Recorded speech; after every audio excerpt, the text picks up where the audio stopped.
I'm sorry. I don't know what's going on. I'm hearing an echo like crazy. I don't know what's happening. Now I gotta.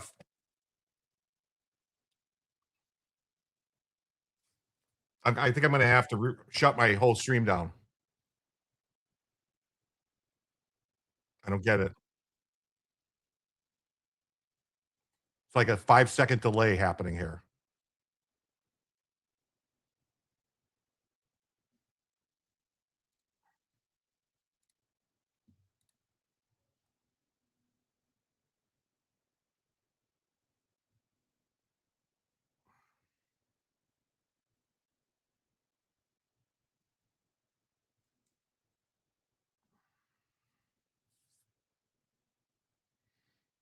I don't know.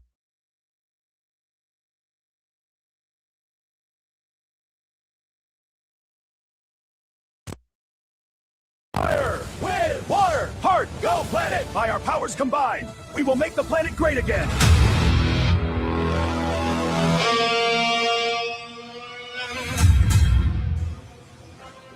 Make us great again! We rise as one!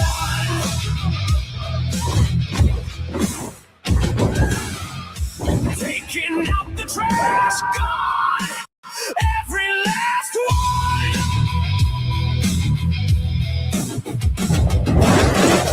Make us great again! Watch them disappear! All the bad stuff, poof, out of here. Make us great again! Clear skies above! Fire away! No! You can't do this!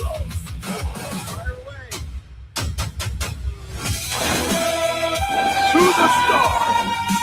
Stay out! Next, load up Hakeem!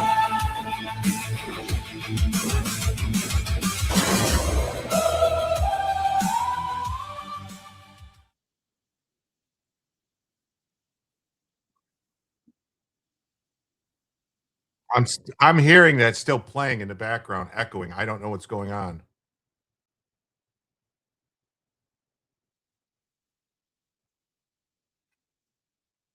I'm hearing myself. What the fuck is going on?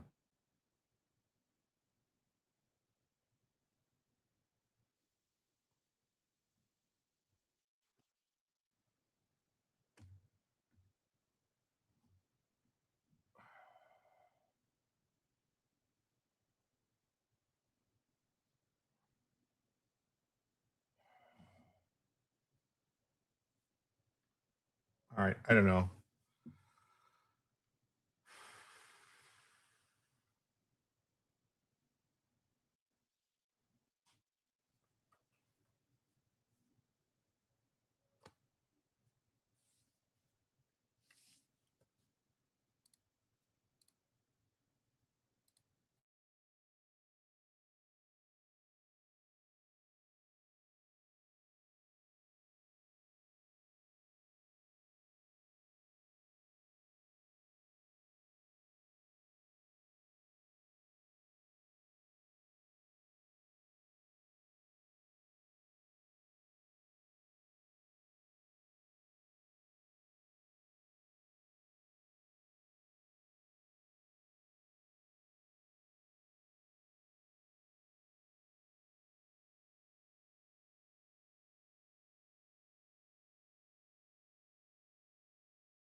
Sorry. I'm hoping this is fixed now.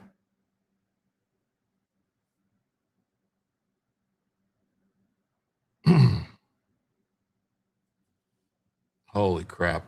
I feel horrible. Don't worry. Don't worry, everybody. I'm not going to count this time against anything because this is like, this is nuts.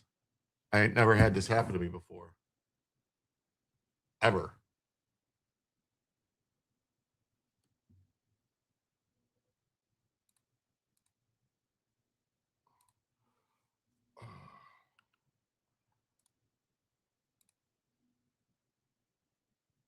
Oh, man. Sorry. This is horrible. I can't,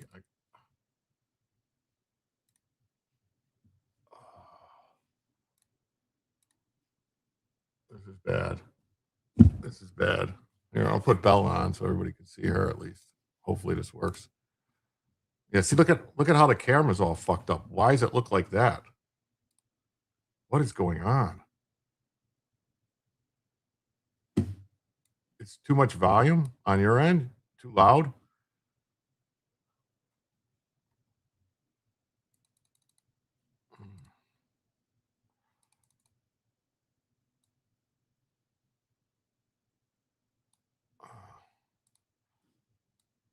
Why does it look like that? What is going on?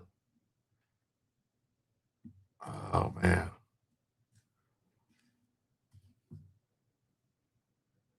Volume is good. You guys don't hear an echo, right? All right. All right. I apologize, everybody. Did you guys did that did did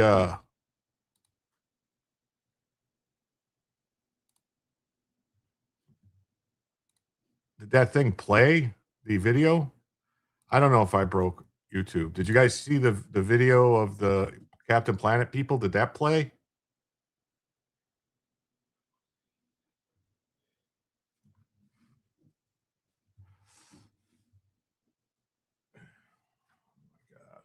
Wow. Okay. All right. Well, that was is what it is. All right. Hey, how you doing, everybody? I'm Jim.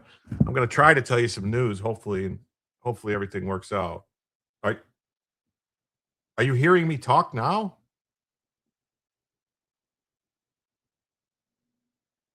Okay.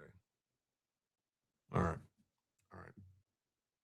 Anyway, yeah, everybody. Good news. After a bunch of after a bunch of people on X and all you people in the chat, like Brian Ogden and the rest of you people, sent messages to YouTube. A bunch of people contacted them, and a bunch of other people on X, like Robert Gouveia and Joe from Good Logic, and Nick Ricada, and Andrew Branca, and Yellow Flash, and Ethan Van Sciver, and and my friend Cynic, and Dark Gift, and I mean, so many people I don't even know, and Megan Fox, and all these people sent messages and retweeted the messages and everything like that. They reinstated my they sent me a message saying, "Hey, look, we're going to take another look at this because it looks like I'm in an alternate universe." Seriously, is it not working? In Rumble, not working? Is Rumble not working?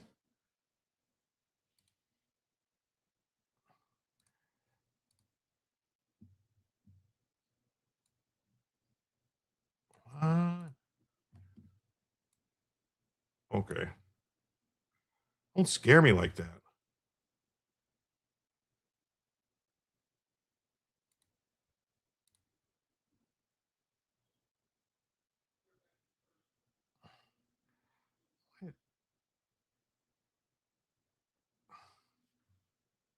Oh man, hold on, shit. Why did that happen? Pop out chat. I'm trying to do this. Yeah, not that Megan Fox, not the one with the ugly toes. The other Megan Fox, the cool one. They all sent messages. I'm sorry. They all sent messages and YouTube reinstated my whatchamacallit, my monetization. So the memberships are back. I did add for all you people that are members on YouTube. I did add 5 videos to YouTube, the membership section of the kitty cats when they were kittens, and my previous dog. on there for you. There's 2 shorts because whatever, I don't know why they became shorts. Maybe because just the length of the video, and then 3 other videos. You want to check them out. They haven't paid me yet, Muffin Rando. The money for last month didn't come in yet, so I'm waiting. I imagine they're just going to. I imagine they're going to do it eventually, right? So, all right. Thank you for everyone who's here. I know Robert tried to raid me, but I couldn't get the stream going in time, so I bet a bunch of people didn't come. So just let me, or they came, but I wasn't here. So wow. Hey, thanks, B Hops, Big Harry. What's up? Delays obvious. Awesome. Sorry I was late. Sanglet, good to see you. Yes, I had computer issues. And Muffin Rando, we're stuck in the loop. Yeah, it's going to happen. Just on Soulless Ginger, thanks for being here. You too, Mark. Awesome. Snarf, awesome to see you. Marlene, great to have you here. Charvan, Pat Hacker, no echo. All right. Mark Massengill, great to see you. Thanks for being here. Jay Short, sounds good on the Sunday. You don't hear an echo. All right. Lisa Day, awesome to see you.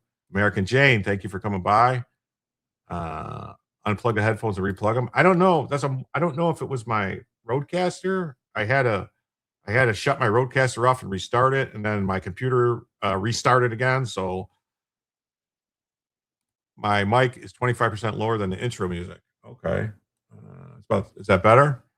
No one, only one Jim Heard here. Okay. All right. You sound good. All right. Great Eagle, thanks for being here. Lauren Wembley, awesome to have you here.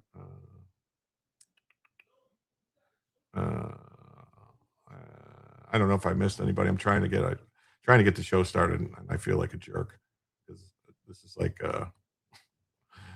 like the worst disaster I've ever had so far. Rob's best followers are here. That's awesome. I wasn't too late. Okay, thank you. Great Eagle, awesome to have you. Error 404, is that what you're seeing?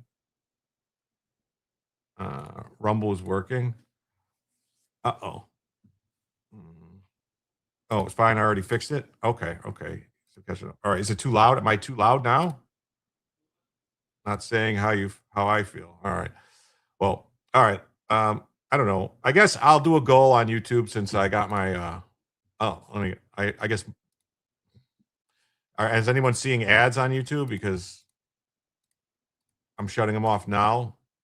They're back on again. Go figure. That's how they work. That's how they get you. They always screw you in the drive-thru. Anyway. All right.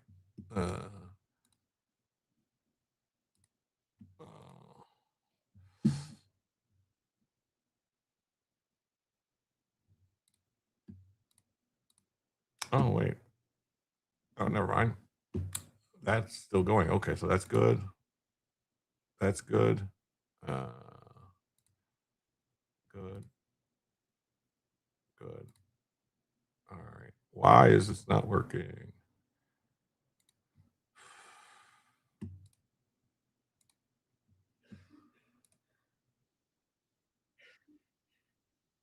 All right.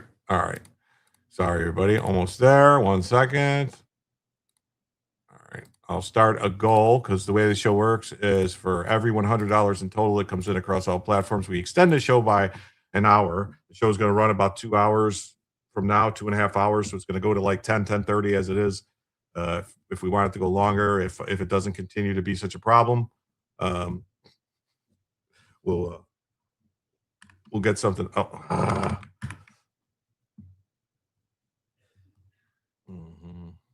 So here we go. I'll start a goal on YouTube for 2 hours.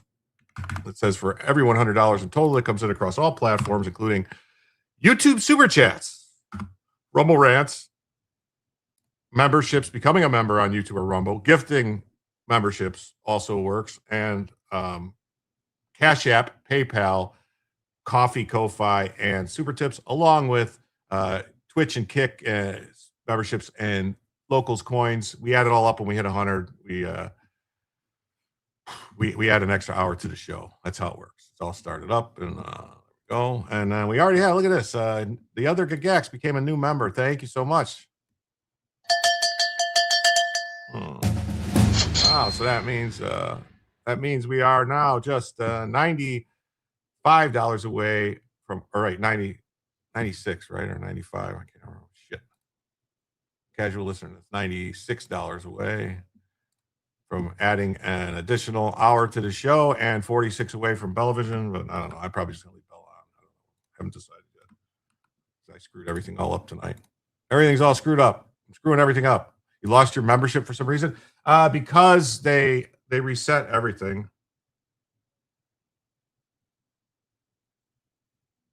Hold on one second.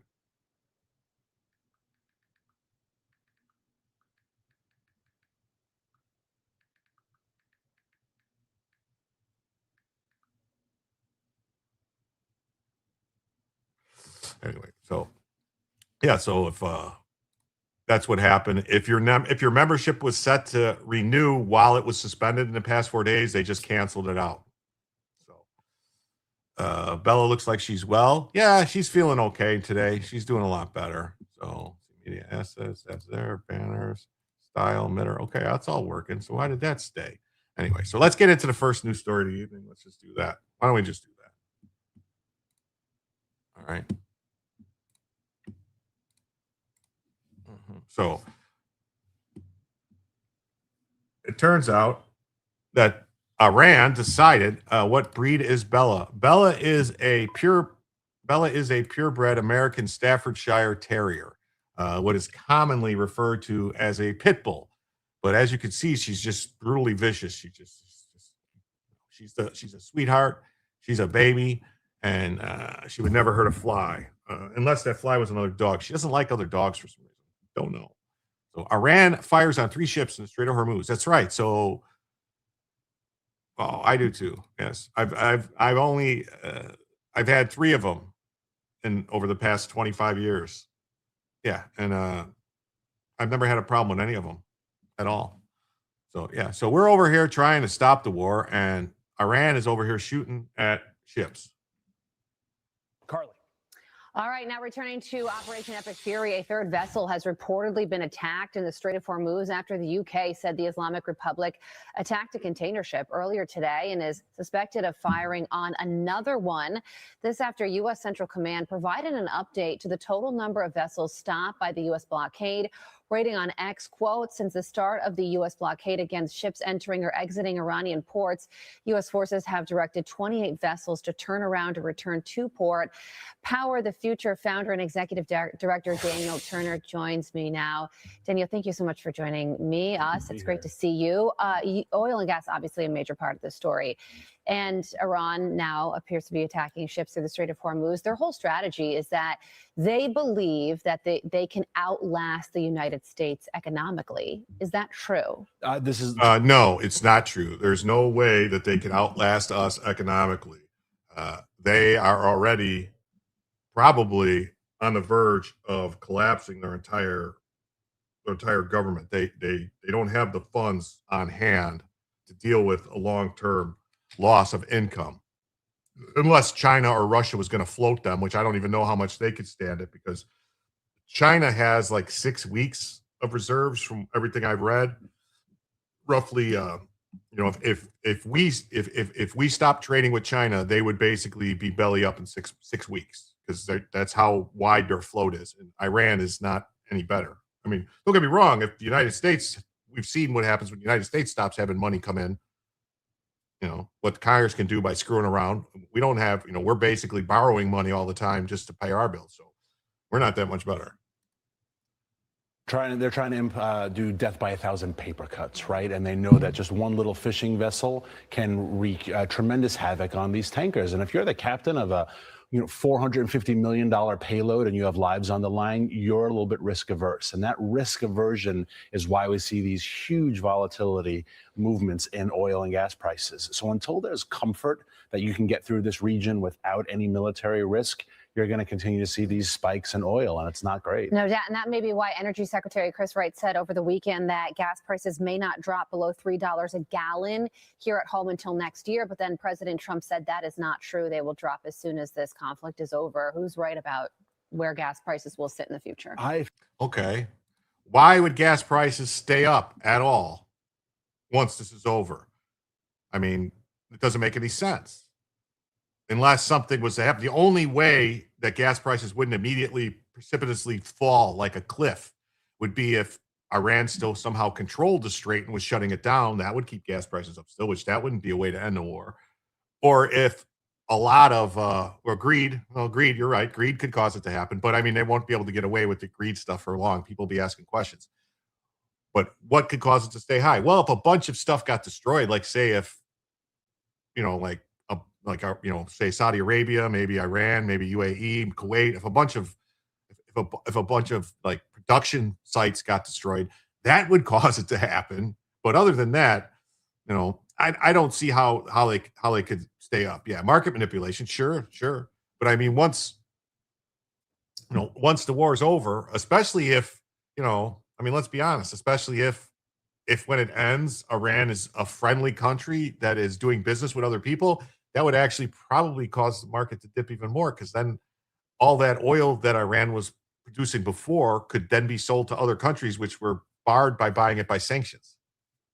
So we could get a real, like, if this actually works out, if America wins, if Trump wins, if he gets a definite win out of this, not like a half-ass win, but an actual win, and Iran is, comes back into the normal society of the world and starts doing business with the whole world, that's a win for everyone. Like a major win. The largest contributor to the variance in gas prices is all the taxes the states impose on each gallon. Yeah, well, that in the U.S., yes. Yeah, midterms are coming up, so things are getting more political. Yes, that happens, definitely. Yeah. I don't know why they're up for us since we don't get our oil from the Strait. Never let a tragedy go to waste. Well, that's the thing. It's because oil is traded on it's a global market. So we are selling our oil, and the way it works is it's supply and demand. So people are willing to pay more money for it here. So, they're offering more money. It's all bid on. Like places are bidding on it. They're bidding up the price to buy it from us. But the reason our oil price is like around 10%. 10 to 12% less than the oil prices on the, like the Brent crude, West Texas intermediate and Brent crude. It's about a $10 difference right now, or $11 difference.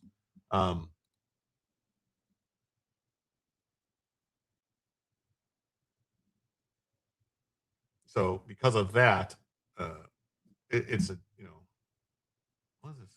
Is this West Texas or Brent?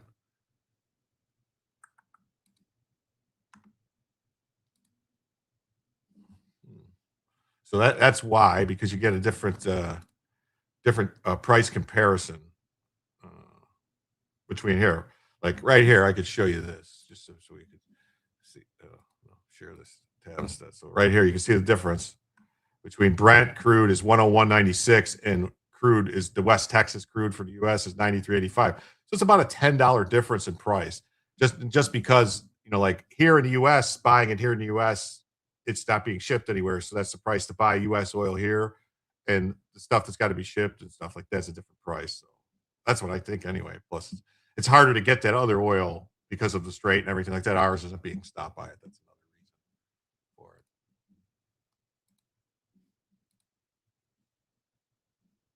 If I look at the president's initial inauguration in January of last year, by the time he took office to when oil hit $65 a barrel was a matter of weeks, because markets had a sense of calm. Mm-hmm. So I think that, I think the president is right on this, because we don't have an oil and gas shortage. We don't have a supply problem. There is concern about movement in the Straits, but as soon as that concern is... Well, the reason that's California's always had super high gas prices, Mark. I mean, they have crazy amount of taxes on it.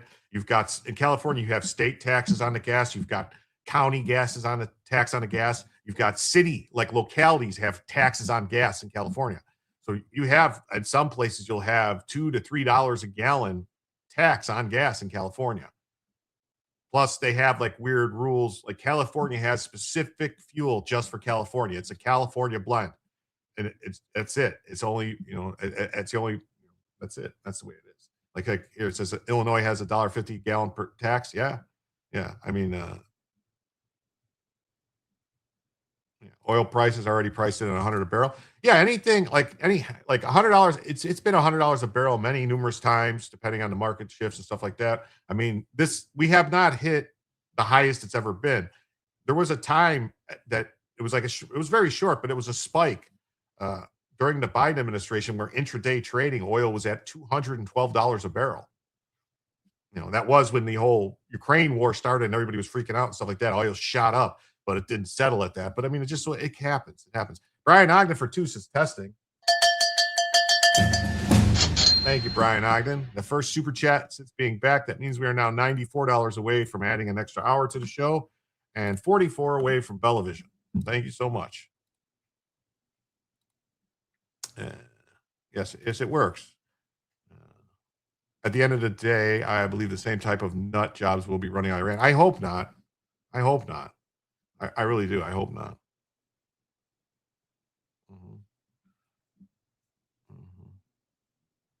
I hope not. It's all the BS price gouging. If you ask me, Trump says we are energy dependent. We make more than anyone else. So why is our price going up? It's all BS. It's a weird thing. Like the U.S. Basically pulls out of the ground what's known as sweet crude. And that's a lot of what we're exporting. Like almost all of our refiners are set up for medium crude, which is like not sour, not sweet. It's just like medium. And then we also have a couple refineries, like I think 2 that are set up for sour, extra sour crude, which is like the stuff from Venezuela and the stuff from Canada. But, you know, and the stuff from Canada, we refine it and send it back to Canada. Like we get a fee for that. And then the Venezuelan stuff is coming in and refined and then going out other places. But like most of the stuff that we, for whatever reason, the stuff that we turn into our own gasoline here is actually stuff that we're buying from somewhere else. And then we sell out all the stuff that's produced here. It's like a weird thing that I don't get it either. I don't know why, but like we're actually, exporting like 5.2 million barrels a day is what we're exporting out of the U.S. And I don't know what we use a day. I know we're exporting more than we're importing, though. So we might be.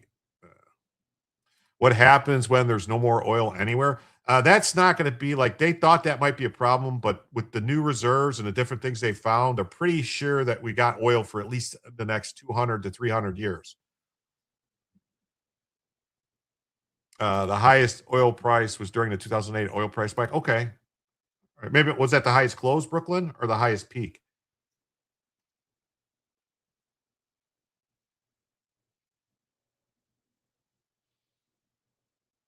You're saying record high intraday, 147 a barrel, July 8th. I swore I saw it somewhere. I saw a story saying that it peaked during, like in 2022, during the Ukraine thing. Oh, more cowbell. Thank you. If I'm wrong, I'm wrong. Thank you so much. That means we are.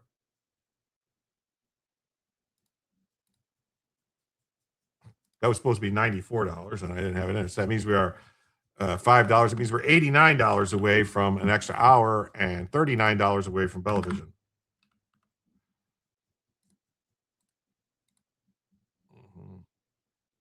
We shouldn't be exporting. Gas should be 50 cents.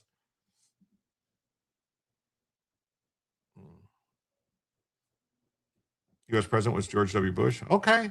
All right. I got to look at. Hold on. Now you're going to make me. They're going to make me look at this. I'm going to have to look it up now. Why is this so screwed up? Something is wrong with my computer. It's like everything is like from a week ago on my computer.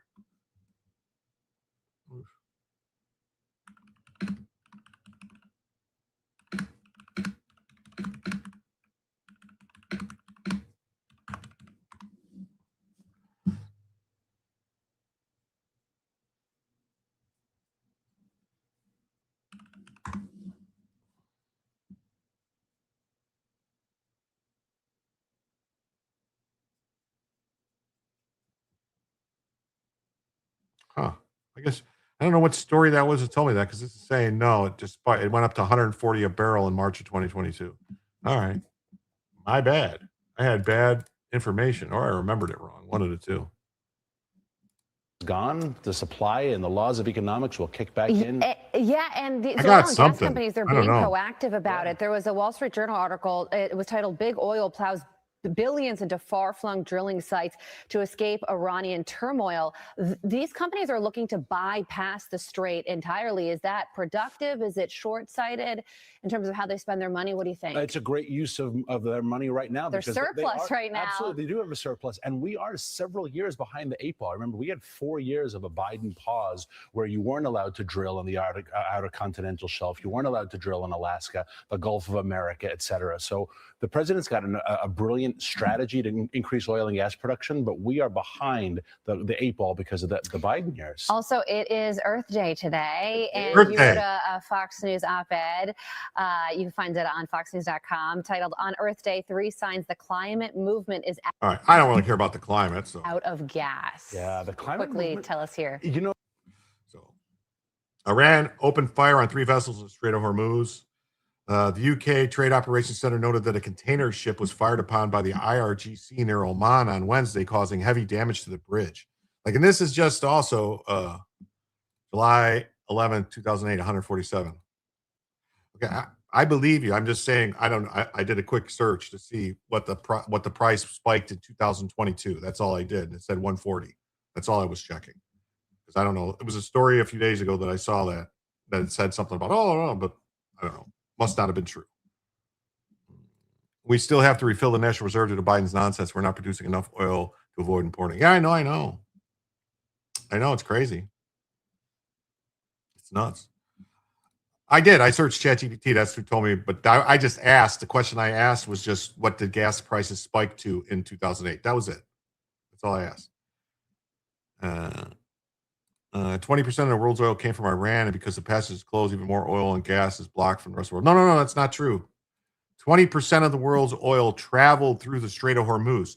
That means it came from Saudi Arabia, Iraq, Iran, Kuwait, UAE, all those other countries in the Persian Gulf that have to come through the Strait of Hormuz. Iran only sold gas to like a few countries because all the sanctions and everything on them. So they weren't selling to they were selling to China. They were selling to, that's about it. In certain other countries, North Korea, places like that. Shipped oil to actual product for use is 3+ months in between shipping and speculation. Yeah. 20% is a large number. No, I know 20% of the oil, though. It's not 20% of the oil came from Iran. It was just passed through the Strait. So which country has the most reserves? Some people say Venezuela. Some people say Russia. Some people say the U.S. I mean, it all depends on who did the studies. You're talking about reserves. You're talking about like under the ground or people that have the oil sitting in like strategic reserves.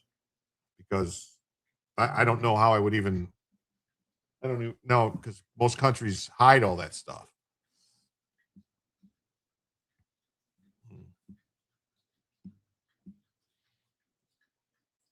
About 80% of Iran's oil is sold to China. That's what I thought, like the vast majority. Because I thought because of Venezuela not selling oil to China anymore, and because of this thing stopping the oil coming out of Iran, that China was down like 50 to 60% of their oil. Oh, you were talking about the strategic reserve.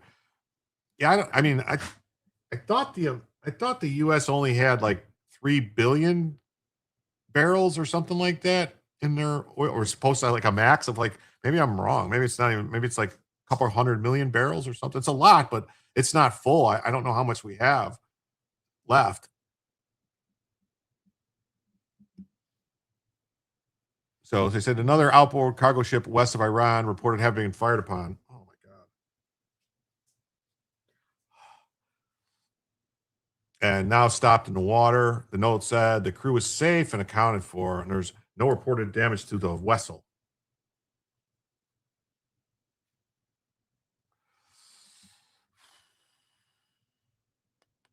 Iranian media says the IRGC was bringing 2 ships to Iran after seizing them in the Strait of Hormuz. So whose ships were they seized? So their claim that they seized 2 vessels, the MSC Francesca and Epimenides.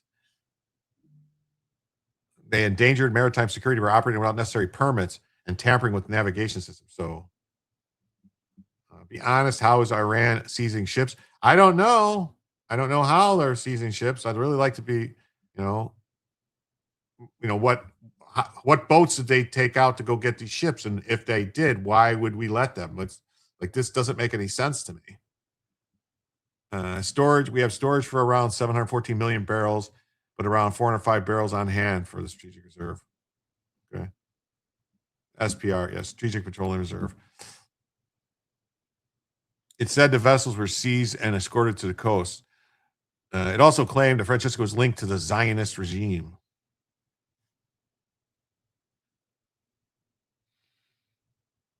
Development comes after President Trump announced the United States was extending a ceasefire. Like, we're extending a ceasefire, and they're shooting at ships and taking ships.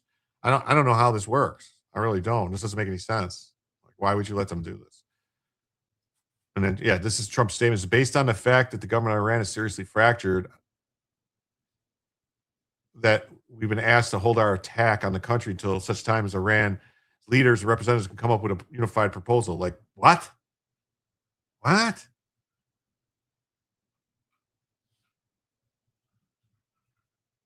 So, yeah, he's directed the military to continue the blockade and remain ready and able. So he's going to extend the ceasefire until such time as the proposal is admitted. So what if they never submit a proposal? So you're just going to keep letting them do what they're doing? They're going to keep letting them attack ships? I mean, are they attacking ships? If they're attacking ships and doing this, something's got to be done. You heard Pakistan asked us to hold off. Okay, why?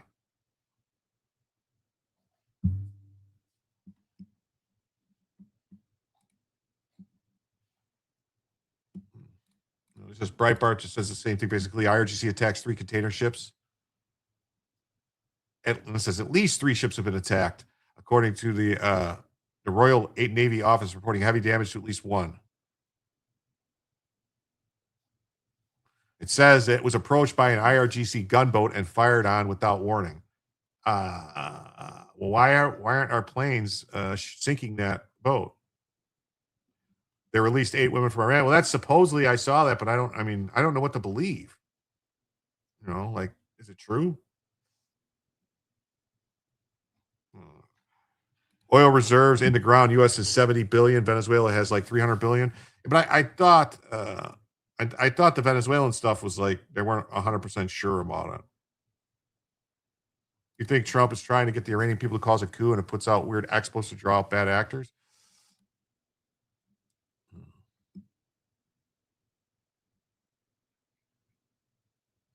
Yeah. Heavy damage in quotes. Yeah. Caused heavy damage to the bridge, although no injuries, fires. All crews reported safe. London state media said it understands the ship master believed it had permission to transit the Strait and was running dark. The ship's ARS was turned off to avoid attention, but was nevertheless attacked. I know now that if oil boats are destroyed, that all the oil goes into Strait of Hormuz. They can start a major fire there then. Maybe. Oh, they're letting Trump's time run out because they know Congress won't vote for war. But I mean, I've heard different things from different people. I'm not a lawyer, but I've heard that that as long as hostilities have ended, that the cycle restarts.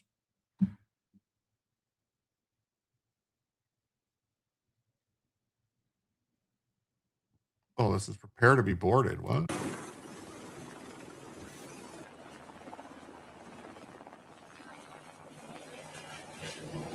Iranians, that's us.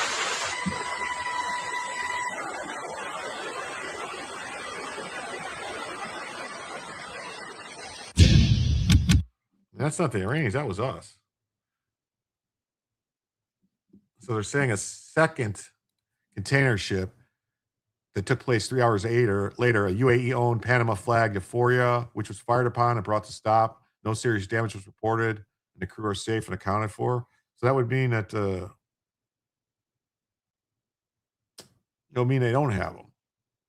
A third ship was set to be attacked. Francesca suffered damage to the hull and accommodation.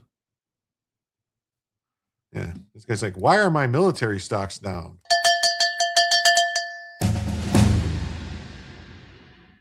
Yeah, defense stocks down like 8%. You know what? Not sure. That doesn't make sense, right? Not at all. So right now we're 87 away from adding an hour to the show and 47 or 37, I'm sorry, away from Bellavision. Mhm. Oh, I didn't even say that with the goal thing. The way to go when I said about the goal and you get the 100. When we hit 50, we activate Bellavision, and that's unless one individual person is generous enough to donate $25 as an individual. Like, so then we would activate Bellavision immediately at 25. She's like licking her leg and stuff there. That's crazy. Thank you so much, James Ortiz. When the story first came out yesterday, it was the one Iranian news agency saying maybe this is all fake news. And it was our guys that took the tanker. That's what I'm saying. I don't know what that video of Breitbart. Those were U.S. troops. That was not an Iranian ship. So it's crazy. It says the Times London says the attacks were launched from small boats using infantry weapons, suggesting a little maritime policing could go a long way in preventing repeats such as, yeah. It's nuts. Like, what, like Trump said, oh, we didn't do anything to those small boats because they can't really do anything. Well, if they're doing this, then I guess maybe they need to go too.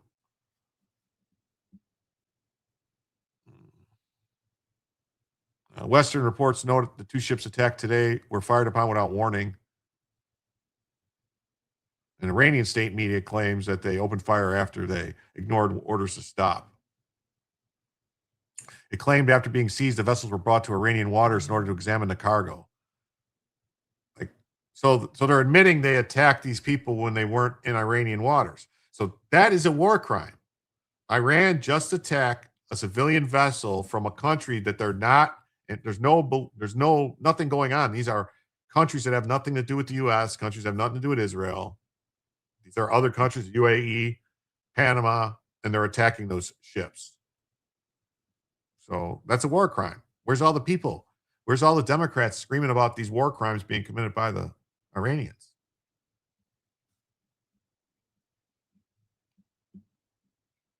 Every country that's not part of the central banking system are the ones that get attacked. I mean, yeah, that's true. Some dogs do the licking from frustration and boredom. Yeah. I would not believe anything the Iranians say. Who else remembers Baghdad Bob? Yeah, well, we had Tehran Tom this time. Tehran Tom. This says Iran fires upon and takes custody of two vessels. Same stories. Iran also, I don't know. Why would we let them seize a vessel? That don't make no sense. We got this. Trump says he extends the ceasefire. President Trump announced he's extending the ceasefire with Iran, but as the U.S. naval blockade of Iran's ports continues, the future of peace talks remains unclear. That's right, and now a potential new escalation overnight is raising the stakes. NBC's Alice Barr has the latest from Washington. Hi there. We're tracking at least 3 incidents now of Iranian forces firing on cargo traffic in the Strait of Hormuz overnight, as that critical shipping channel remains a central sticking point to a broader peace deal. Fresh tensions in the Strait of Hormuz, where Iran's Revolutionary Guard attacked 3 ships and seized 2 of them, according to Iranian state media. The UK Maritime Agency earlier warned of 2 ships coming under fire. The escalation coming just hours after President Trump announced he was extending the ceasefire with Iran until its leaders come up with a unified proposal. Tuesday morning, the president projected optimism about new peace talks led by Vice President J.D. Vance in Pakistan. I want to make a great deal. But by midday, Vance was at the White House instead. The talks off for now. Iran never agreed to come to the table.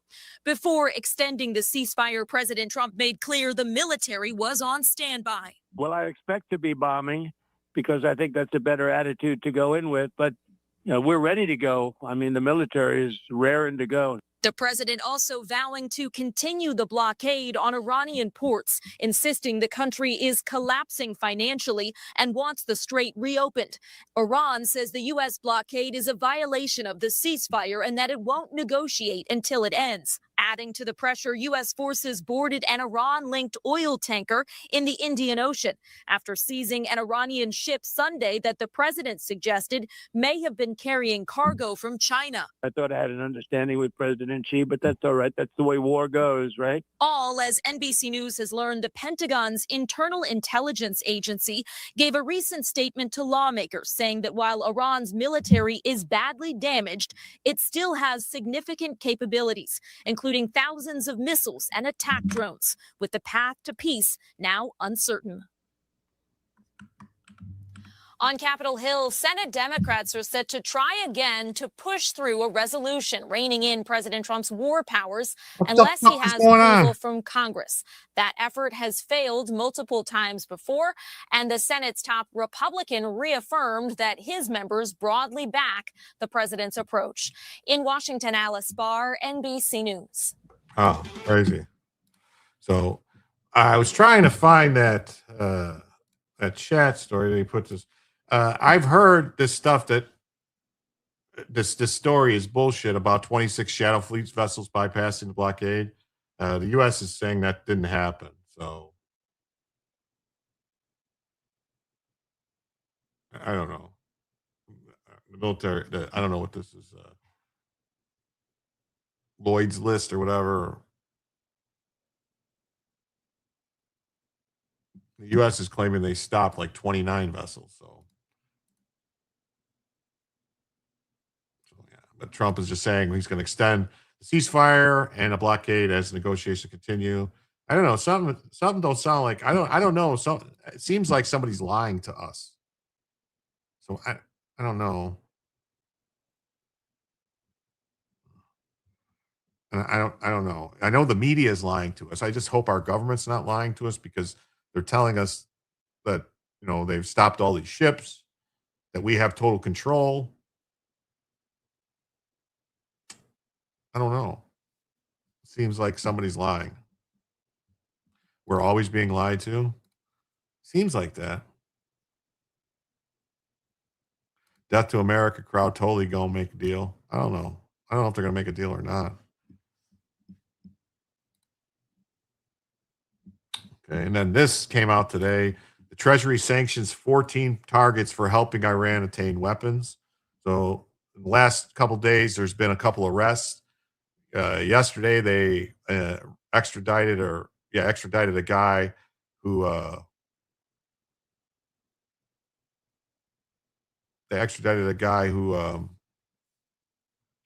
was somehow transferring sonar equipment from the U.S. to China and then on to Iran. And my main question was, why would it be legal to transfer military sonar equipment to China?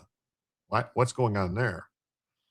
And then there was a woman a couple days ago, I think 3 days ago, that got arrested trying to leave at LAX, who was, selling weapons for Iran to other countries, like, making like basically the female Victor Boot, the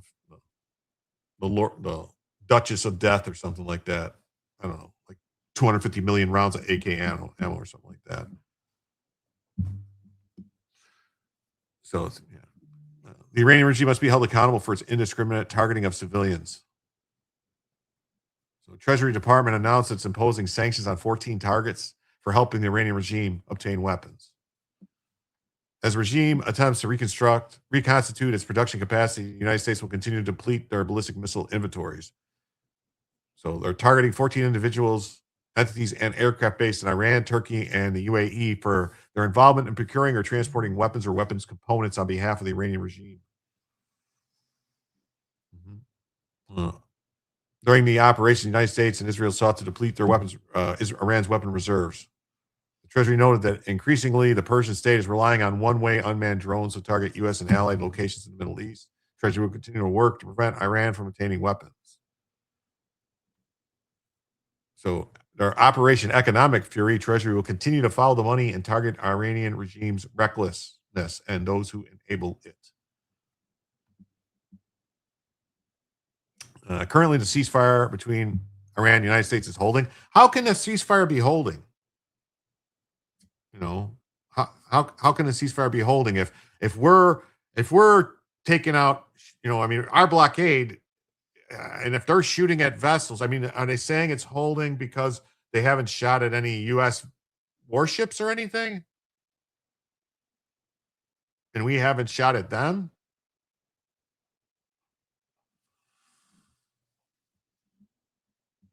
I mean, is somebody telling Trump that, oh, their government's so fractured you can't hold it against them, that these other people are doing this stuff? I mean, they're lying, man.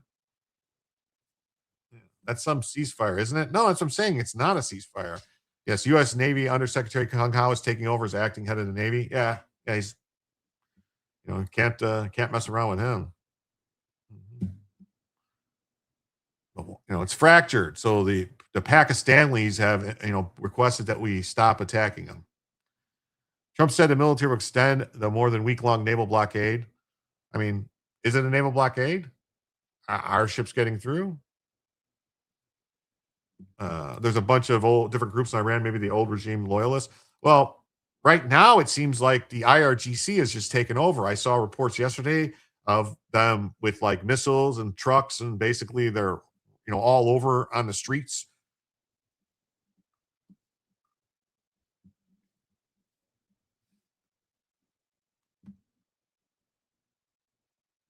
Iran briefly opened the all-important shipping route on April 17th after the initial ceasefire agreement, but again closed it and then opened it and then closed it and then the U.S. closed it. Then it was open.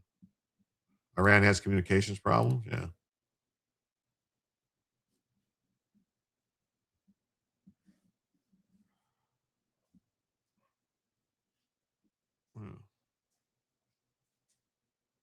The IRGC is controlling Iran, and they did before the war.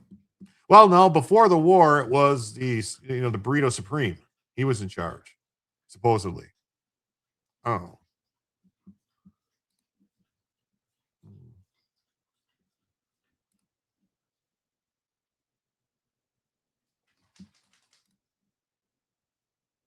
All right. This is a very interesting story. That was one part of the title today. I didn't say what we were going to talk about today, so I don't know. I was all flustered by my computer not working right. So, a federal appeals court rules in favor of the 10 Commandments in Texas classrooms. So, yeah, see, Texas passed a law saying that they wanted a 10 Commandments basically in every public school classroom, just the 10 Commandments, which does the 10 Commandments promote any religion or just religion? Like, that's the question. Like, I have, like, is the 10 Commandments just saying like this is God's commandments? Because technically, let's be real here. The 10 Commandments is not just Christian. The 10 Commandments are also Jewish, Hebrew. The 10 Commandments are also Islamic because they believe in the same things, allegedly, supposedly, maybe. No, it's the same God, right? So, yes, our laws are all based off the 10 Commandments. Yeah. Law of nature, common law. Yeah. I'm sure there's more commie news outlets running with it too. That's just fine. So in a split vote, the Fifth Circuit overturned a lower court ruling upholding Texas Senate Bill 10. Yeah, it's all morality. Yeah. So the state of Texas may order every public school classroom to display the 10 Commandments, marking a victory to supporters of the law. Yes, the 10 Commandments promote healthy morality. They do. I mean, let's think about it. What's in the 10 Commandments? It's nothing really crazy in there. Don't murder people. Don't steal.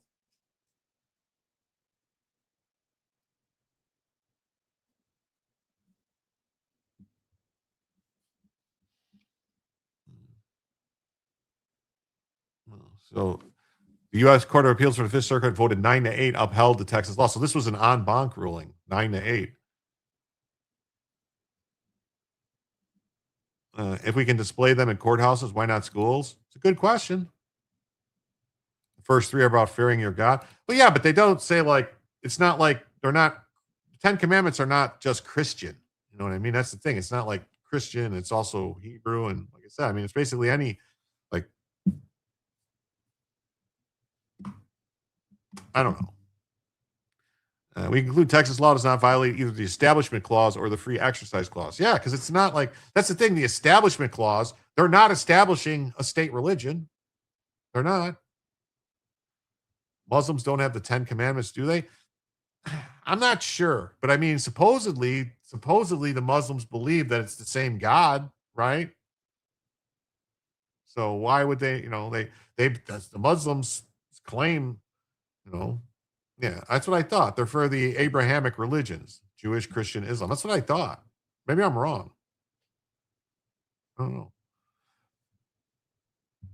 Yeah, so civil liberties groups for the plaintiffs, which include a coalition of 15 multi-faith Texas families. We're extremely disappointed. The court's ruling goes against the fundamental First Amendment principles and binding Supreme Court authority, said the ACLU. Yeah, their ACLU sucks. Americans United for Separation of Church and State. Nowhere do you see those words, separation of church and state, anywhere in the Constitution. It doesn't say separation of church and state. It doesn't say like, it just says the state, we shall not establish a religion. Like they didn't want there to be the Church of America or the Church of the USA. There are actually 618 commandments. What we call the 10 are just the first 10, the ones God put on stone for Moses.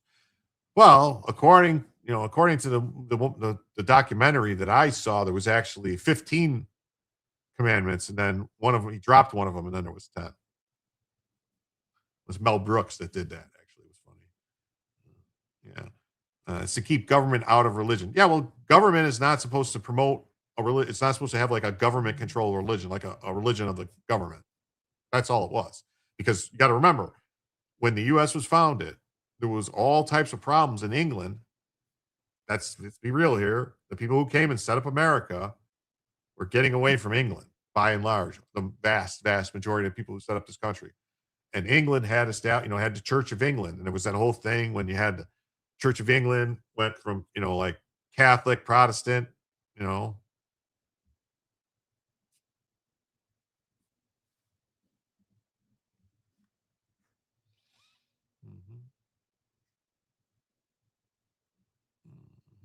Islam pays lip service to the 10. They deem them corrupted and Quran as the corrected law. Yeah, right. Or interfere with freedom. Yeah. Yeah. No Church of England was coming to America. That's right. They didn't want a Church of England. They didn't want a Church of America. They wanted people to have their own churches. So, First Amendment safeguards the separation of church and state. No, it doesn't. And the freedom of families to choose how, when, and if to provide their children religious instruction.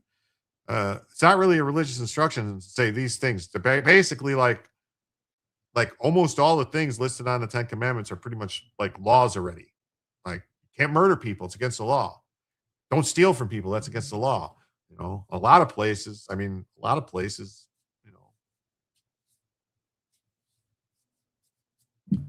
other things are against the law too that are in there.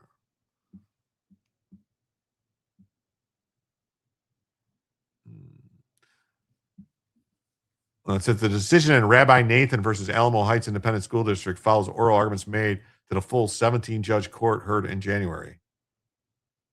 Governor Abbott signed the measure into law same year. It was set to take effect on September 1st, requiring every classroom to post a frame or mounted English translation of the 10 Commandments measured by at least 16 by 20 inches to be read from anywhere in the room. Hey, Foxblade, I hear about the SPLC. Yeah, I heard about them. If you want, if you go on my YouTube channel, there is a video from over about a year ago that I made about the SPLC. And because at the time they started targeting Charlie Kirk and other people, where I explained how the SPLC was corrupt and all this stuff. But basically, if you guys don't know, if you haven't seen it anywhere, the SPLC was taking money that they raised off of donors to fight white supremacy or, hate, let's say. And then they were using money to pay people in the KKK and they basically paid like over $250,000 or something like that, or $350,000 to the people who did the Unite the Right rally. The guys with the tiki torches and all that. Yeah. And, they pay the American Nazi Party. They were paying all these people to go create crimes so that they could say, look, we need more money to fight these racists. So they were, the supply of racists was so low in the United States that the SPLC had to pay people to be racist so they can raise more money to fight the racists. So it's basically the same as every other NGO. You know, the climate NGOs do the same crap. You know, the homeless NGOs, all of them, the immigrant NGOs, it's all the same. Do shit so that we can get more money.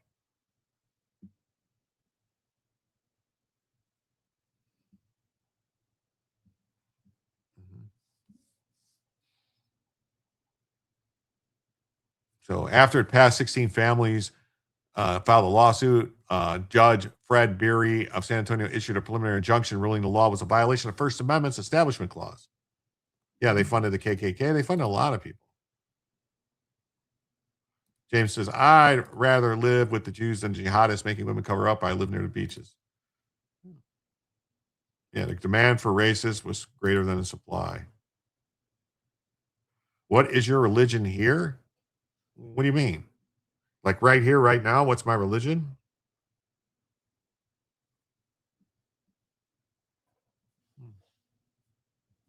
I'm a Christian. Gluttony is not illegal. Gluttony is not one of the 10 commandments. You're thinking of the 7 deadly sins, Philip. You know, envy, greed, gluttony. You know, but I don't even know what the other ones are. Envy, greed, gluttony. I don't know what the other 7 deadly sins are. I don't know. A second district judge granted an additional preliminary injunction on November 19th, calling on several school districts to take down the displays. Sloth is one. Yeah, sloth is one. What are the other ones? 7 of them. Sloth. We have many fat peoples here in the U.S. Yeah, we do. Those are 7 deadly sins. That's like that. I think that's from greed, lust, pride, sloth, gluttony, envy. That's 6. Wrath. Yeah, wrath is the last one. A hearing before the U.S. Supreme Court is now likely. But that's actually from, isn't that from like a poem or something? The 7 deadly sins, that comes from like, what's it called? Like about purgatory and different things, right? Pride. Yeah. Wait, isn't God wrathful? He used to be. That's Old Testament. God was wrathful. I don't know.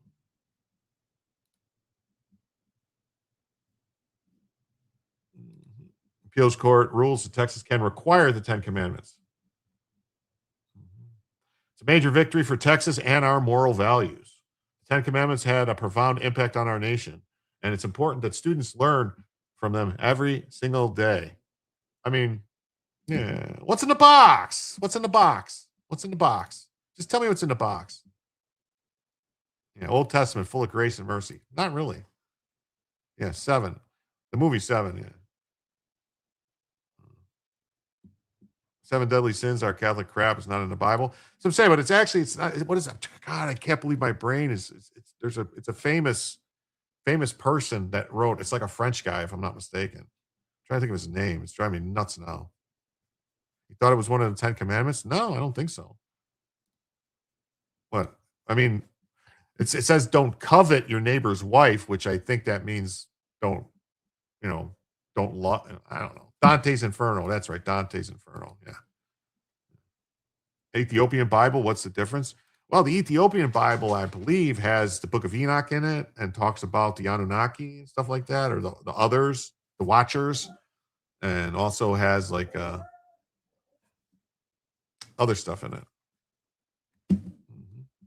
Hey, Pat Hacker's here. Did you see, not only if kids know how to read, Pat Hacker, did you see the videos I posted of my old dog Charlie and Frisky when she was a kitty and Baby when she's a kitty? They're in the Nephilim. Yeah, the Nephilim, Anunnaki, same difference. Splitting hairs here. But they're in the member section. There's 2 shorts and 3 regular videos.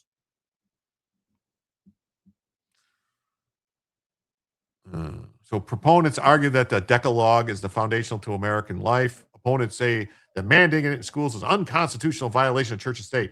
Nowhere in the Constitution do the words separation of church and state exist.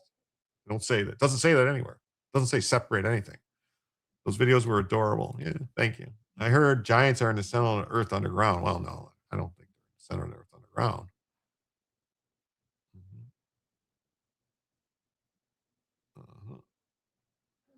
SB 10 authorized no religious instruction. It gives teachers no license to contradict children's religious beliefs or their parents. No child is made to recite the 10 commandments, believe them, or affirm their divine origin. They're not going to say, look at this and repeat it or nothing like that. They just have them hanging there. That's it. Just have them hanging there. That's it. I don't see how this is. They're not, the 10 commandments is hanging in the fucking Supreme Court on the wall. The 10 commandments. So is the Supreme Court going to say you can't, antediluvian, Is the Supreme Court going to say you have to take it, you can't have it there, even if it's just there with nothing else, just sitting there? Because they have it in the Supreme Court. This is actually, I think, a good test for Texas to pull, because if there's no religious instruction, if they don't even have to read them, they're not going to talk about it. They just have it there for them to see, just sitting there.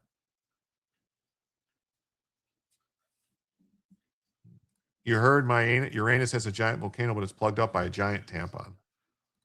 Well, a giant would have a giant tampon, wouldn't it? The Pledge of Allegiance. Yeah. Well, they make 7 deadly sins originate from the 4th century monk Evagrius Ponticus's 8 evil thoughts. They were refined by Pope Gregory I. Okay. Thank you for that.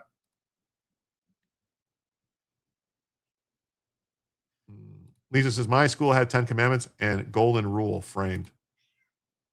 Oh, I heard a cat. All right, everybody, here's the cat. All right. Everybody who says I don't have a cat, here's the kitty cat. There she is. See? There's Frisky Kitty. There she is. See? Bella. Leave the cat alone. Bella. Oh, Bella.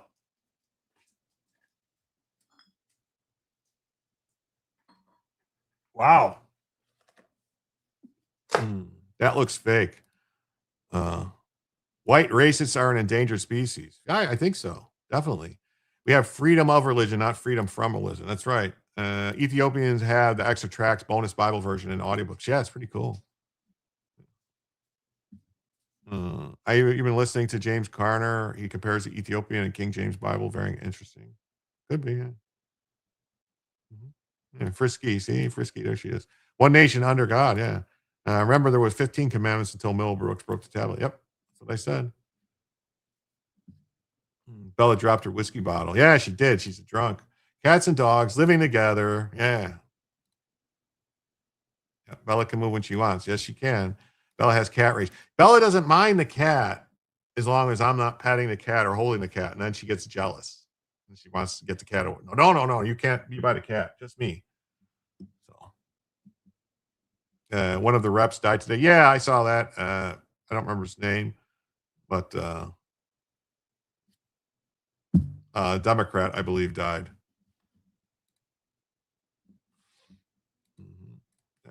Texas public schools can post the 10 commandments in the classroom. Guy's name was David. He died at 80.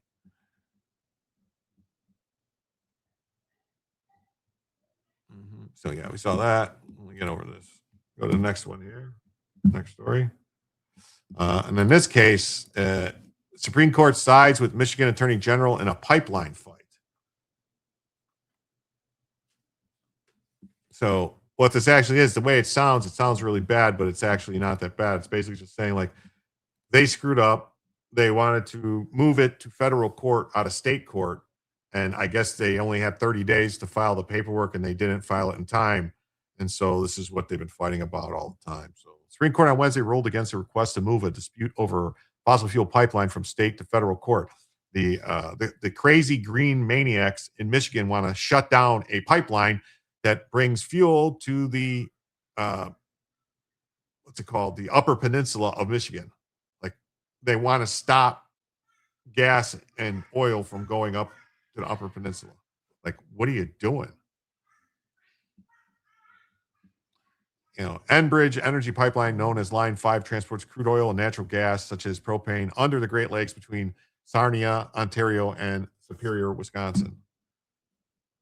It's been operating since 1953. In 2019, Michigan Attorney General Dana Nessel sued in state court, hoping to void an easement for the pipeline and ultimately shut down. So they already had a pipeline and they had an easement that's been there, and she's like, "No, we want to take it away." The High Court ruled unanimously for Nessel in her argument that Enbridge waited too long to ask to move a lawsuit with twin pipelines running beneath the federal court.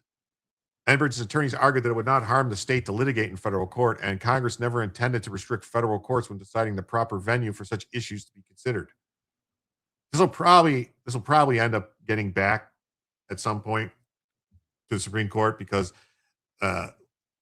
the people in Michigan are going to basically just like void everything and say like, no, you got to do this. And then they're going to go back on the merits. This was just whether or not it can move. But it ultimately is going to get decided more than likely by the Supreme Court. They didn't look at the case at all. They just said, no, it can stay in state court. So it'll move through the state courts. It'll go to the Michigan Supreme Court and then end up at the Supreme Court again.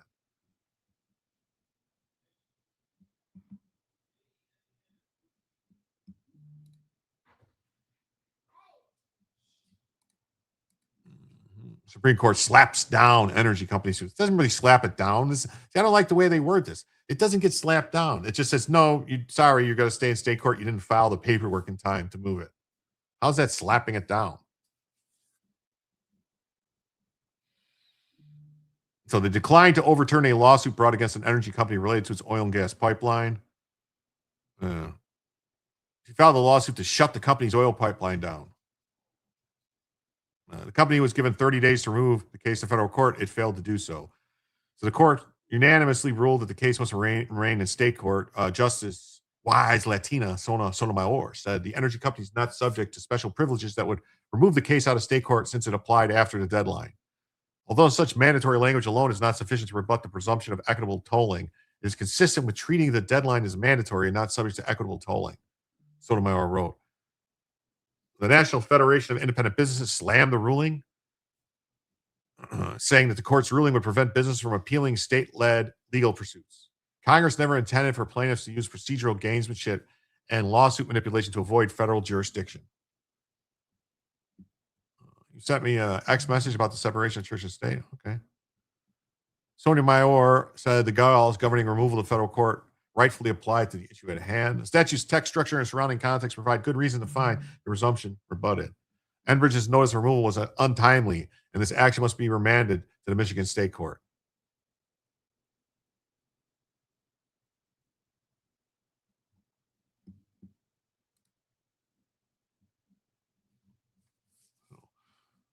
Whatever. And then we got another ruling. This one out of the Ninth Circuit Court of Appeals makes a stunning ruling on California law forcing ICE agents to wear IDs. What do you think it is? What do you think the stunning ruling is?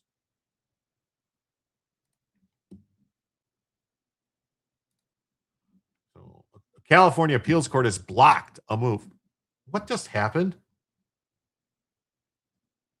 What the fuck? California appeals court has blocked a move by Governor Gavin Newsom to force ICE agents to wear IDs, saying the state. What the fuck?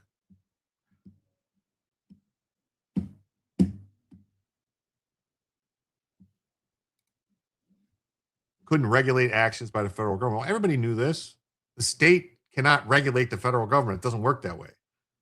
Control goes one way, power goes the other way. So a 3-judge panel ruled that California law violated the Constitutional Supremacy Clause by interfering with federal officers' duties. Oh, kind of like that nut bar in Minnesota did when she charged an ICE agent for assault because he arrested someone. Wow.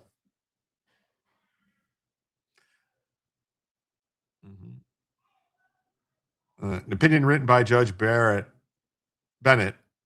said the California law attempts to directly regulate the United States in its performance of its government functions.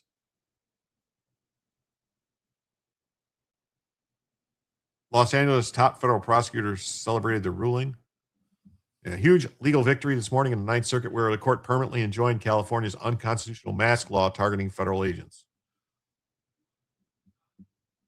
Is Jim using Internet Explorer or Netscape Navigator? I'm using Google Chrome right now because I was using DuckDuckGo and that was giving me problems. I was using Brave and that was giving me problems. So Google Chrome, yeah, Chrome. I don't know.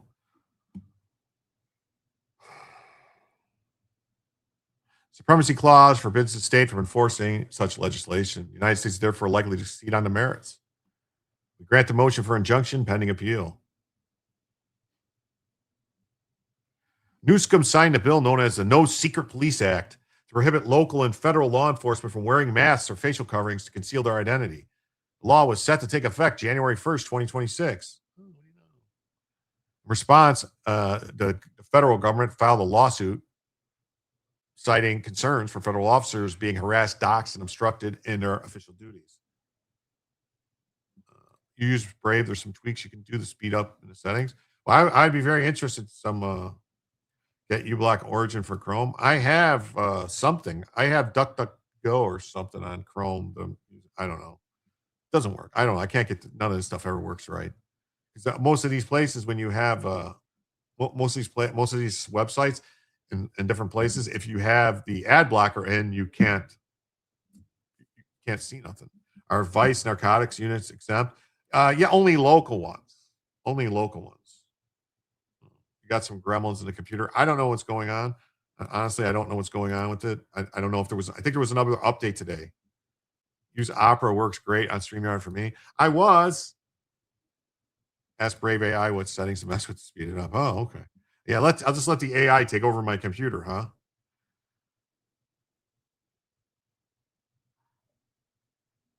So this is saying, what's it saying? In February, a federal judge partially blocked the law, upheld the mask requirement, but ruled in favor of the provision that required law enforcement officers, state and federal, to wear badges or other identification on their uniforms. Lawyers for the state had argued the law would be applicable to all law enforcement, not just those of the federal government. States could apply generally applicable laws for federal agents claiming a need for safety of the public. In a brief opposition, California lawyers said people are more likely to attack officers in self-defense if there's no visible identification.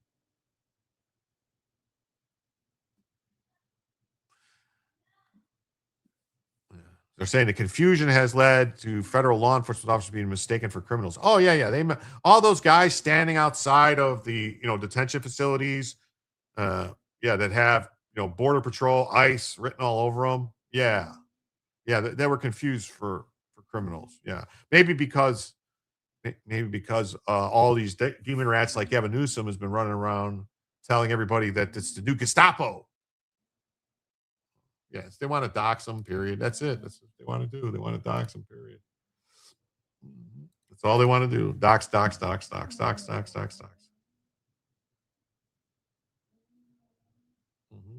me see.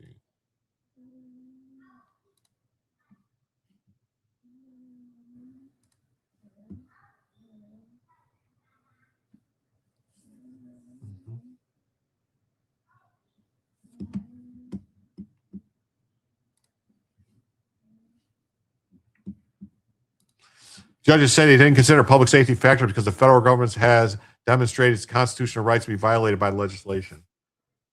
Well, I mean, it's not.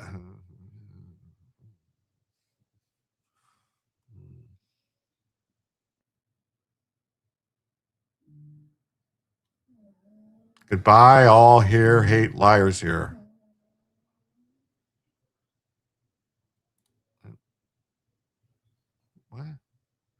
What happened?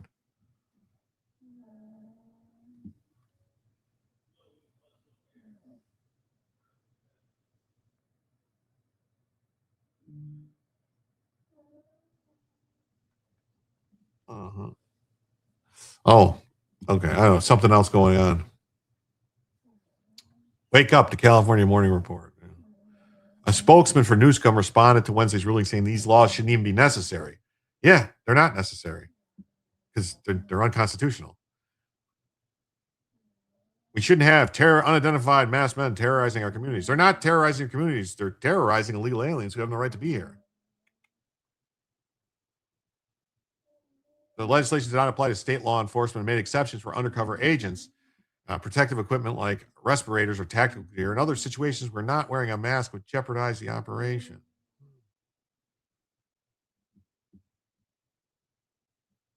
Oh, he posted, has anyone here checked out my public videos here yet? I don't even know.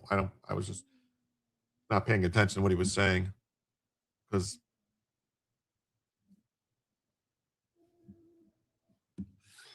Mhm, mhm.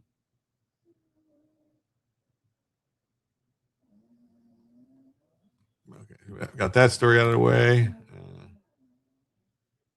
And then California decided out of the blue to just start this other mess here. So they're filing a bill to advance to say that the California Attorney General has to investigate federal agent shootings.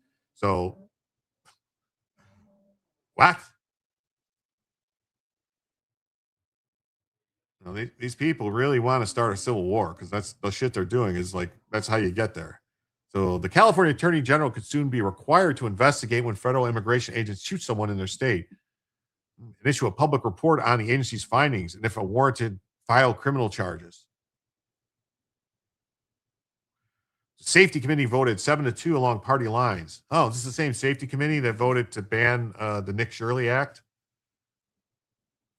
They cheered the proposal, saying some of the very best and brightest in the state weren't capable of doing this job. Oh.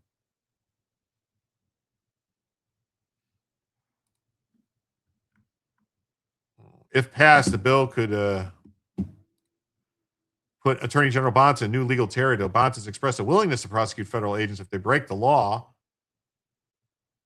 if they break state law while conducting immigration enforcement, bringing criminal charges against law enforcement officers at any level when they shoot someone while on duty has historically been challenging. For the state to prosecute a federal agent raises even more challenging questions of law. Yeah. Anyone remember Ruby Ridge when the ATF agent shot that woman? And the state of Idaho brought charges against, what was his name? Lon something really? Lon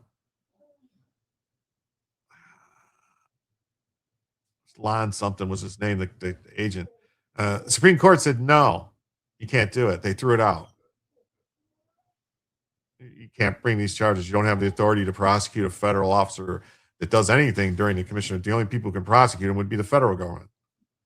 Yeah, and a 14-year-old in the back. Yeah, but the 14-year-old in the back one was not the same guy. The one I'm talking about is when they shot the woman holding the baby at the door. That was straight up. I mean, that was straight. I mean, I believe the boy was murdered too, but that one was straight up murder.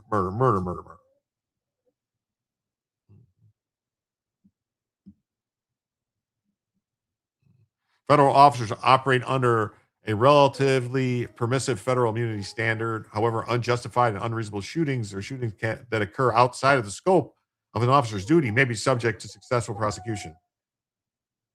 What does that mean exactly? Outside of the scope of their duties? Like if they're just sitting at home with their gun and shooting it in the air and they shoot someone? I mean, they realize how dumb they sound? Yeah. Yeah. Oh, yeah. Lon Horiuchi. That's his name. Lon Horiuchi. Yeah. Terrible, terrible man. She's crying. She wants to go play with the kids. They're still up. The son, there was a son before the mom kid shot at ghillie suit guy. Yeah. Yeah. The son was the first, like the son shot at the ghillie suit guy because the ghillie suit guy shot his dog. So then the son shot the guy. And I believe if I'm, she's crying. Come on, Jim. What do you want me to do? You want me to let her out? I can let her out, I guess. Federal immigration agents have fatally shot one person, wounded 3 others in the state during Donald Trump's second term, according to the Trace.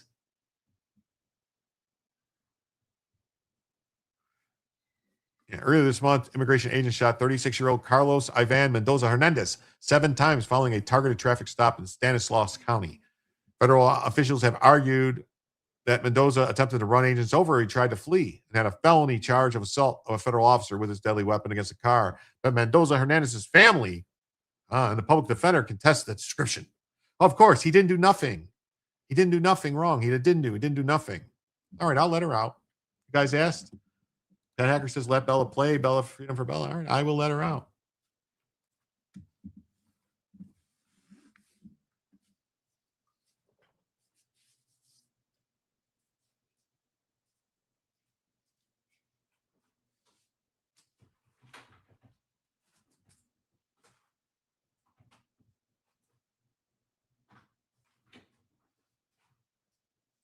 Hey, let Bella out for me, would you? You go to the bathroom.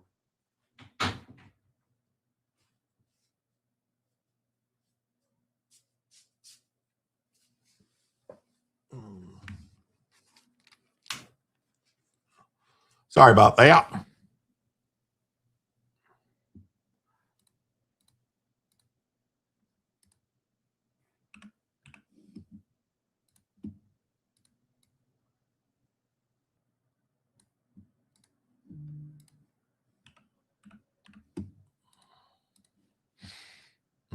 So California DOJ officials told the Sacramento Bee they have been in touch with both Federal Bureau of Investigation, which has taken over the case, and the Stanislaus County Sheriff's Office, which assisted the FBI since the incident occurred. But the DOJ have declined to say whether the agency is investigating the shooting for possible lawbreaking by the federal agents. Like, I mean, they really twisted so much stuff up with ever since the whole BLM stuff and, George Floyd. Like, they just, like, anytime a cop does anything, it's like the cops are always at fault first. I mean, if a cop does something wrong, sure. But you can't always assume that the cops did something wrong. I mean, I guess you could always assume that. I mean, that's how some people do. Yeah. Hey, what's it say? You got effing monetized again. Yes, I did. Yes, I did. I announced it. Thank you so much at the beginning of the show. It was only due to all you people like Brian Ogden, like all you other people in the chat, everyone who messaged YouTube, everyone who posted on X, everyone who said things like Robert Cavea, like Joe Neerman, Good Logic, like Robert Cavea, Joe Good Logic. Why do I keep repeating myself? Bronca, Ricada, Yellow Flash, Ethan Van Sciver, Cynic, bunch of other, hundreds of them, Megan Fox. All these people said stuff. They, complained, and they got it fixed for me. But thank you so much.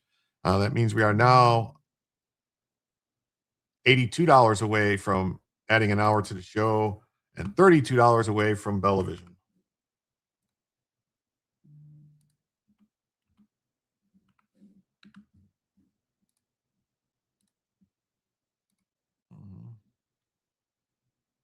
Who are you calling you people? You know who.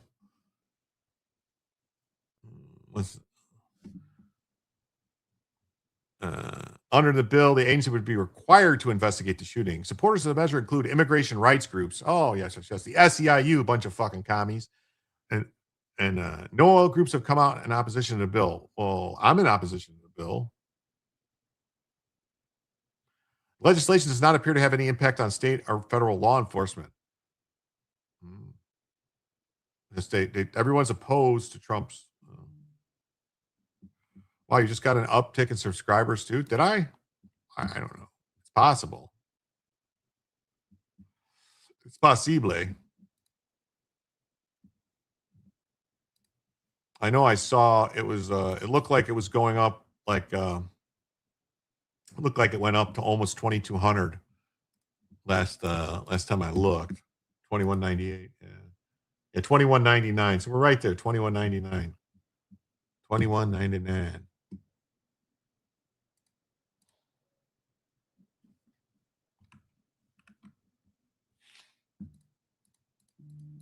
$21.99.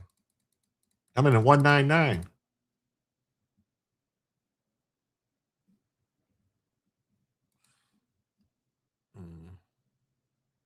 So yeah, so and it says Bonta has not weighed in publicly about the measure.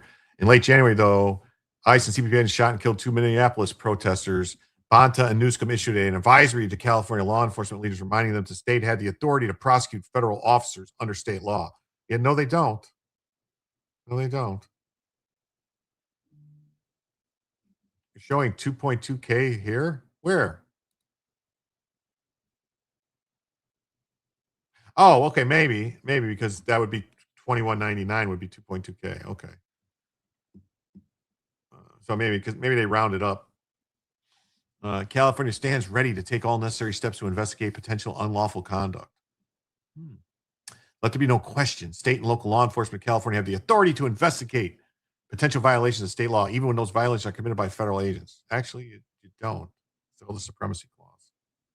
You don't have it. It's extremely rare for prosecutors to bring charges against law enforcement officers who shoot someone while on duty at any level of government. Yeah.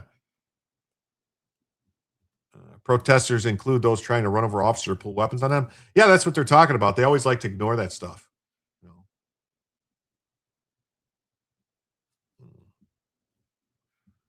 They have the authority, but the Fed has protection to kick it to federal court immediately. Yeah, but no, I mean, they don't really have the authority because, yeah, not really. No, I mean, the Supreme Court ruled in the case of what's his face of Hariuchi that no, you can't do this. Like they wouldn't even let him bring the case. They're like, nope, can't do it.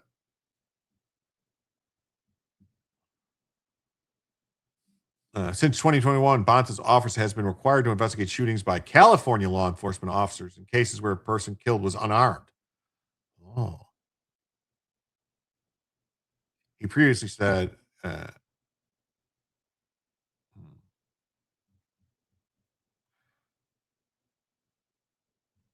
look at this. So Bonta's office completed 39 investigations into officers involved shootings at the state and local level since 2021. And there are 56 investigations ongoing. None of the completed investigations have resulted in charges being filed against the officers. Huh. Crazy. The pace of California DOJ investigations into local shootings have drawn criticism.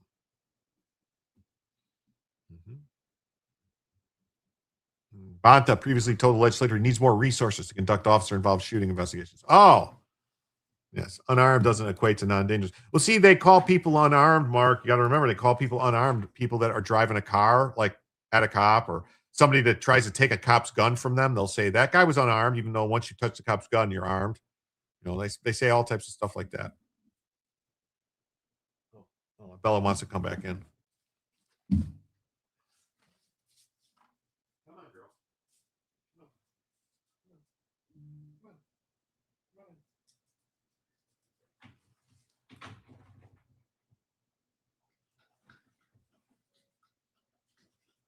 Some more water.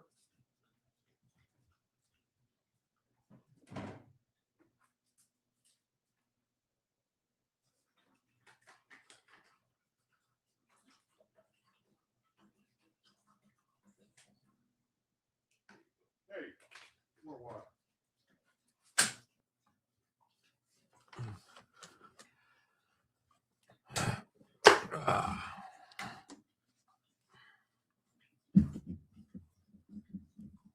I hate cords. They're always getting tangled up under my chairs.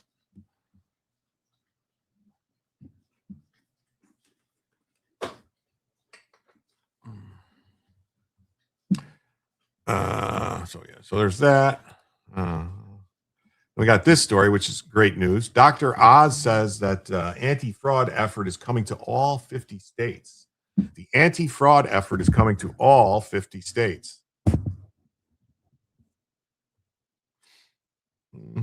All 50 states. We're asking states to own the problem. Red, blue, all of them. Bella had a stogie and a brandy. Yeah, she's relaxed now.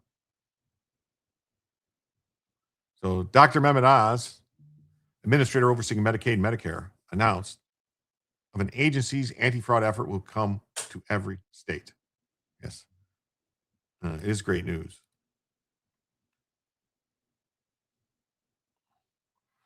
During an interview, Oz said that every U.S. state can expect anti-fraud activities involving funds received through the Centers for Medicare and Medicaid. And we're going to announce it this week that all 50 states are going to be requested to give us a plan over the next 30 days. So wait a minute. So we're going to request we're going to request the states give us a plan over the next 30 days. And so what happens at the end if their plan is we're just going to let the fraud happen? Then what?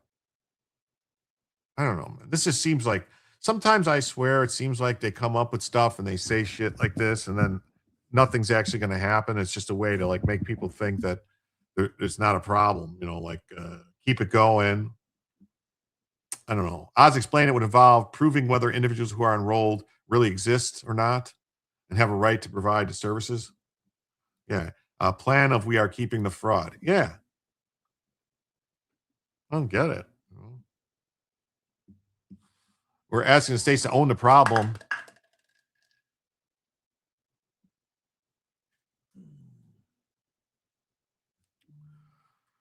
When asked about the possible deadline, he said CMS is asking the states to provide the agency with a plan over the next month.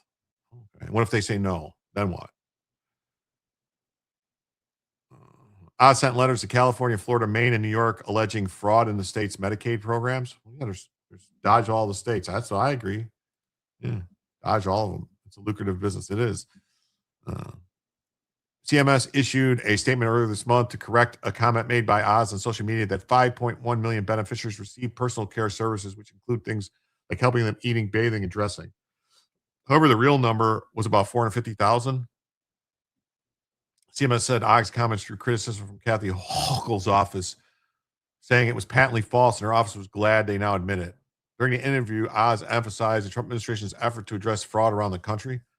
I mean, I saw reports that, like in Minnesota, they're paying people that have absolutely zero training whatsoever $600 an hour to watch autistic kids. People just on a high school diploma is getting $600 an hour. Like, if that's not fraud, I don't know what fraud is.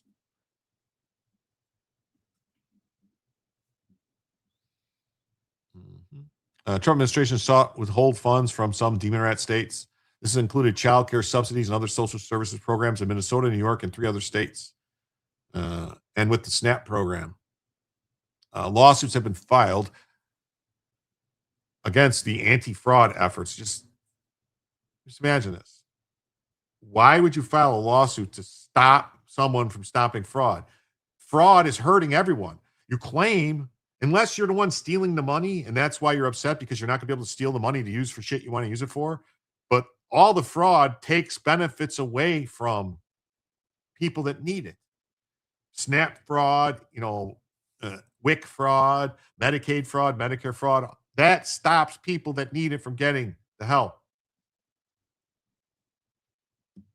Newsom, in response to the claims of widespread hospice fraud, blamed the Trump administration for entitlement fraud in the state. Oh, it's Trump's fault. It's Trump's fault that Newsom approved all these places to be hospices. The hospice in the burrito joint, the hospice in the hot dog stand. Yeah, that's Trump's fault. That's Trump's fault, all right. Damn you, Trump. Damn you, Trump. How dare you do that, Trump? How dare you, Trump? How dare you let them put them places there? Bad Trump.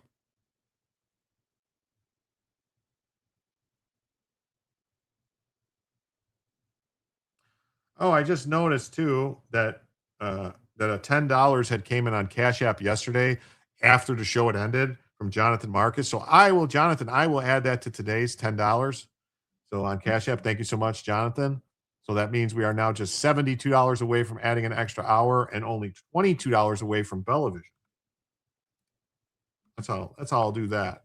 I'll apply it to today's, because that's how I like to do it. No Somalian is above the law. That's right.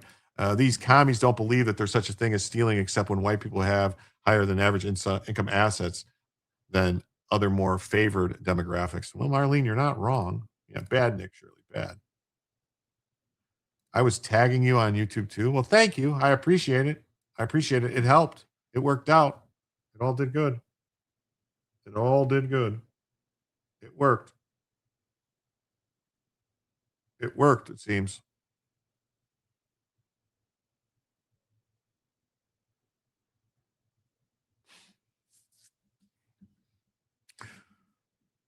Yeah, so California didn't wait. We've identified and cracked down on hospice fraud for years. Newsom said, well, Newsom's a liar. So there's that, Okay, so here we go.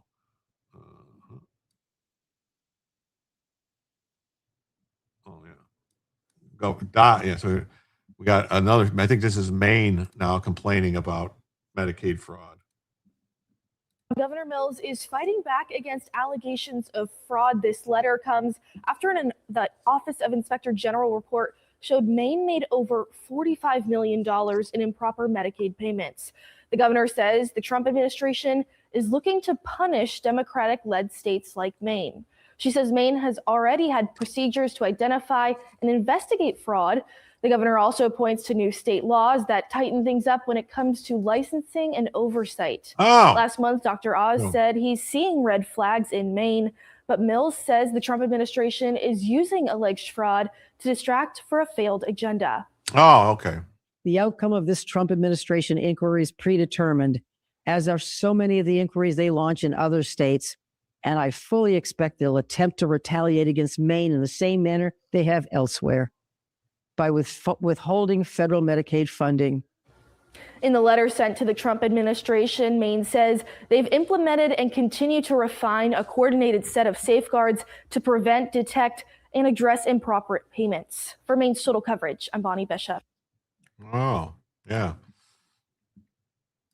Yeah, so that's, Maine's going to claim and cry. So, $243 million in Medicaid payments to one of them in Minnesota over fraud concerns. So it got a lot of money going in and out. And I think RFK had a good point to make about it. He said this about it. All right. In my agency, we had 80 people assigned to do program integrity and fraud detection over 50 states and 6 territories. It wasn't enough. The Biden administration came in and fired all but 6 of them. My predecessor, Mr. Becerra, told his staff, we don't do program integrity. I want you to remember who Becerra was, okay? Because remember, all these demon rat mother effers on these panels keep attacking Bobby Kennedy, saying, you're not a doctor, you're not a medical professional. Well, the guy that had his job before him was Javier Becerra. He's the former attorney general of the state of California. So what does that tell you? That they came in and the first thing they did was they got rid of everybody that stops fraud. They knew that that's where they had to get the money from. They knew that's where they get the money from to pay for all the shit they need, all their campaigns through Act Blue. Yeah. All these crooked NGOs. That's what's going on here. That's what's going on. Should focus on enrollments. And that's what happens. And so now you've got all of these problems. And I'll give you one example. The hospices in Los Angeles. We've shut down 500 of them. We have not gotten one call from a congressperson or one call from a patient. Why? Because those hospices did not exist. Right. They were signing up patients. They were getting patient IDs, signing them up, and charging us $6,000 a month for that patient. How did we detect them all? Because the patients never died. In my agency, we had the patients never. That's right. Hospices are like, the people are in hospice. It's like the last, people are in hospice for maybe a couple weeks, maybe a couple months tops. That's it. People aren't in hospice for a year, 2 years. And somebody doesn't go to hospice and get better. That's the thing. Hospice is right as you're, they know it's just trying to keep you comfortable while you're dying. That's all hospice is.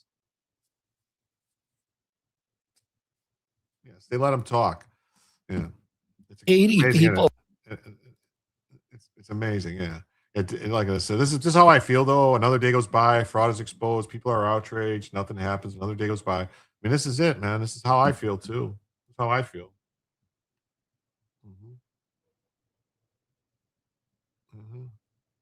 Quality Leering Center. Yeah. Let's see here. Yeah. So here, Jonathan Turley had something to say. I had these things, but I got screwed up because when my computer went down, all my tabs got jacked up, so I lost a bunch of stuff. But so he was talking about that California law about the regulating the law, the masks and stuff. So he said he criticized the law despite the claims of Newscomb and Steyer and these pundits. Nice surfer just enjoying the law. This is just the latest such law enjoined or struck down. Yet demon rat leaders like Newscomb and Steyer still claim they are fighting for democracy and the Constitution while adopting blatantly unconstitutional means. You think that light bulb is burned out? Where? They are enabled in these measures by a host of law professors and lawyers who dismiss constitutional objections. And then, for an opinion, Section 10 of the No Vigilantes Act attempts to directly regulate the federal government's performance of law enforcement operations. Thus, the state law regulates the performance of government actions, which is carried out by the United States itself. Yeah.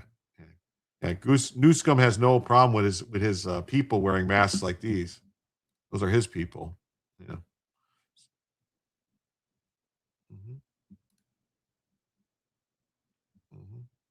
Okay.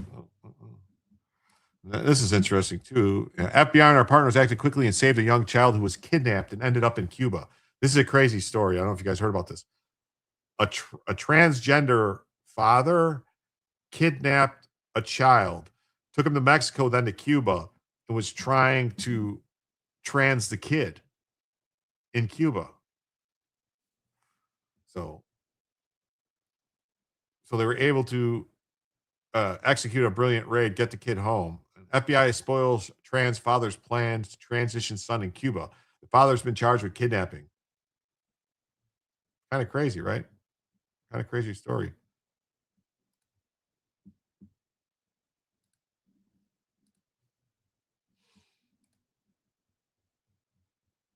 FBI returned a 10-year-old Utah boy to his mother after he was kidnapped and taken to Cuba by his transgender identifying father, and his family feared the child would undergo transgender procedures. Brian Ogden says 17 to save Bella.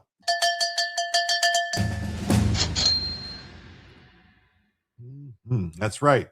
That's right. We're 67 away from adding an hour to the show and 17 away from Bella. Thank you so much, Brian, and everybody else who's helped out today. Hospice patients can receive care for months as is structured in 2 90-day periods following an unlimited 60-day extension. I think that 2 years is the longest one will legit need it. Well, I honestly, most hospice patients aren't that long. I mean, come on, let's be seriously. G Sharkman for $2. But the average hospice patient, the average hospice patient is like 2 weeks, I think. Last time I looked. So now we're 65 away from an extra hour and 15 away from Bellavision.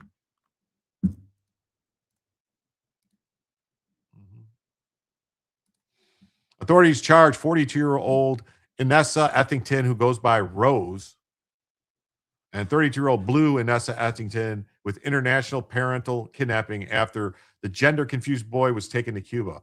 How is a 10-year-old boy gender-confused? What? The boy has since been returned safely to his mother. The child, a boy who identifies as a girl, split time with his divorced parents who share custody in Cache County, Utah. What is going on in Utah? What the fuck is going on in Utah? Thanks for the 10 last night, Jonathan. I didn't catch it until after the show, so I applied it to today. Family members told authorities they feared the boy's father, Rose, intended to force the son to undergo transgender surgery. I mean, that's the thing. If a father is telling a kid constantly, "Oh, you're a girl, you're this, you're trans," that's gonna, that's basically what that crazy person did. That Money guy, remember Money, Dr. Money, who took the 2 twin boys, made one a boy, one a girl, and then they basically both ended up committing suicide or something like crazy stuff, man. The 2 kidnappers were deported from Cuba on Monday, and the child was returned home safe to Utah. This to me says the Cuban government is trying to make nice with the Trump administration. That's what it says to me. We're trying to play real nice with the Trump administration. Each and every day, the FBI is stepping up to protect kids in America at levels never seen before. They've rescued 6,200 child victims just last year alone. This case is no different. They're proud of their agents and intel analysts. They send in a message to all criminals. The FBI will find you no matter where you try to hide. The hospice center your mother was in had long-term care, Terry Schiavo. Okay, all right. So those people like that are in a coma or something like that, but that's not, Anne-Marie, that's not the norm. Like the norm. So like when you have like what they're saying, these places in California who had all these people that were like on there and they were on there for years. Yes, the Reimer twins, that was their names, the Reimer twins. Yeah. Yeah. The poor kid isn't gender confused. He's been indoctrinated by a sick parent. Yeah. 100%. Court documents say the group left Utah on March 28th, telling the boy's mother they were heading to Alberta, Canada. The child later called and said they had arrived, but the group could not be reached afterward. Norm. What's that mean? Who's Norm?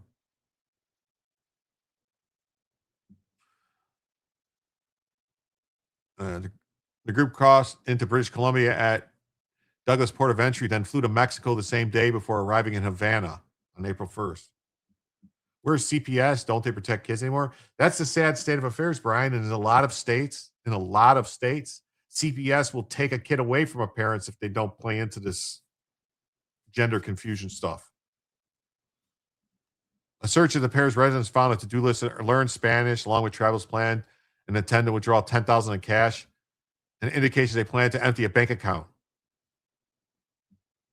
I understand that. I was just saying they had others that were long Terry that weren't like Terry. Really?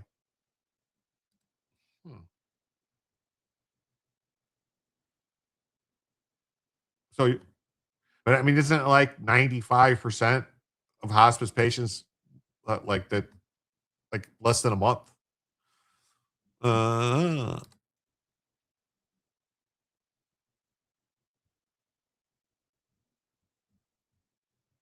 Okay. We got a couple more donations. Sunshine became a new member. Thank you, Sunshine. That means we are now $11 away from Bellavision and $61 away from adding an hour.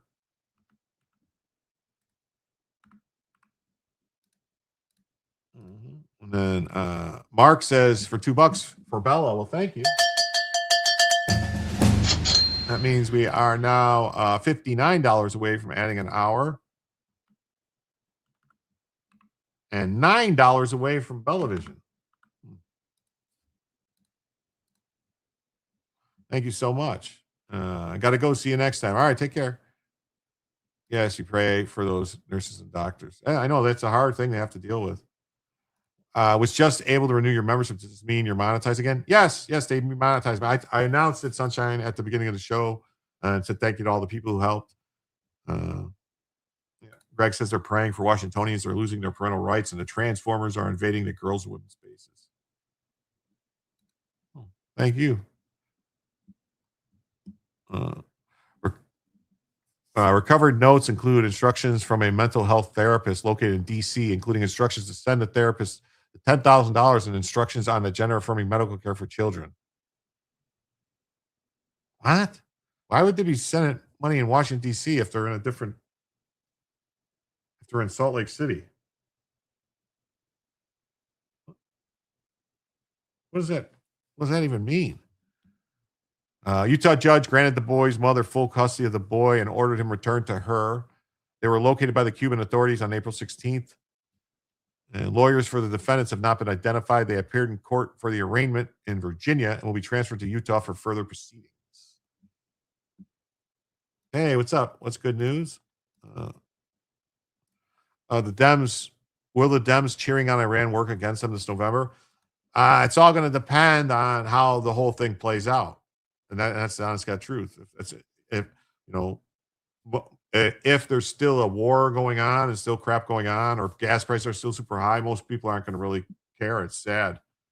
Very sad. Never got a notification. Thanks, YouTube. Yeah, and YouTube sucks. What do you want me to tell you? Terrible. I love YouTube.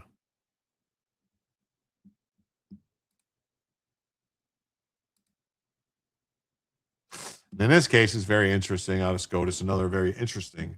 What's Bella Vision? Is it Bella Vision? Did I spell it wrong? This would be Bella Vision. There she is. $9 away from batting Bella Vision for the evening.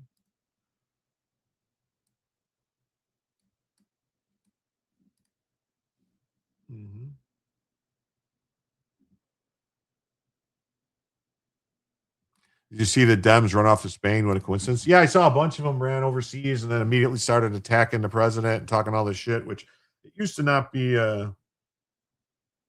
used to be one of those things that was frowned upon, that you don't go overseas and attack the president, but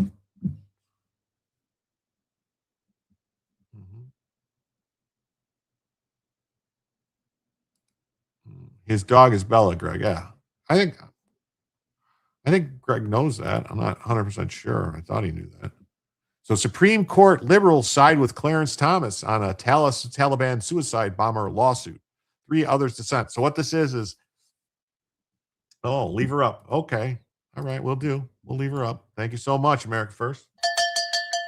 And with that, that means we are now just $50 away from adding an extra hour to the show.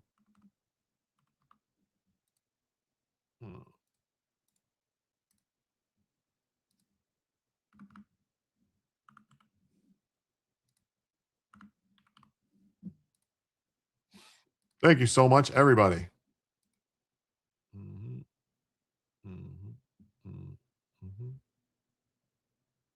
Oh, yeah, Sunshine, they helped. Yes, all the people reaching out helped. The people that reached out on Twitter, the people that sent messages, everything helped and made it so that they actually took another look, because they had denied my appeal. And then out of the blue, after everybody started saying stuff and making complaints and everything, then they just sent me an email saying, you know what, we're going to take another look at this. We're sorry.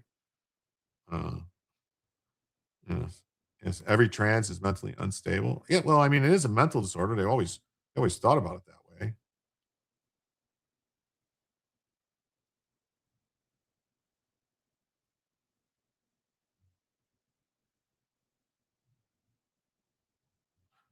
Bella Vision. So let's hear. Oh, Clarence Thomas got something to say. I like Clarence Thomas. Turn the off season on again. You jerks.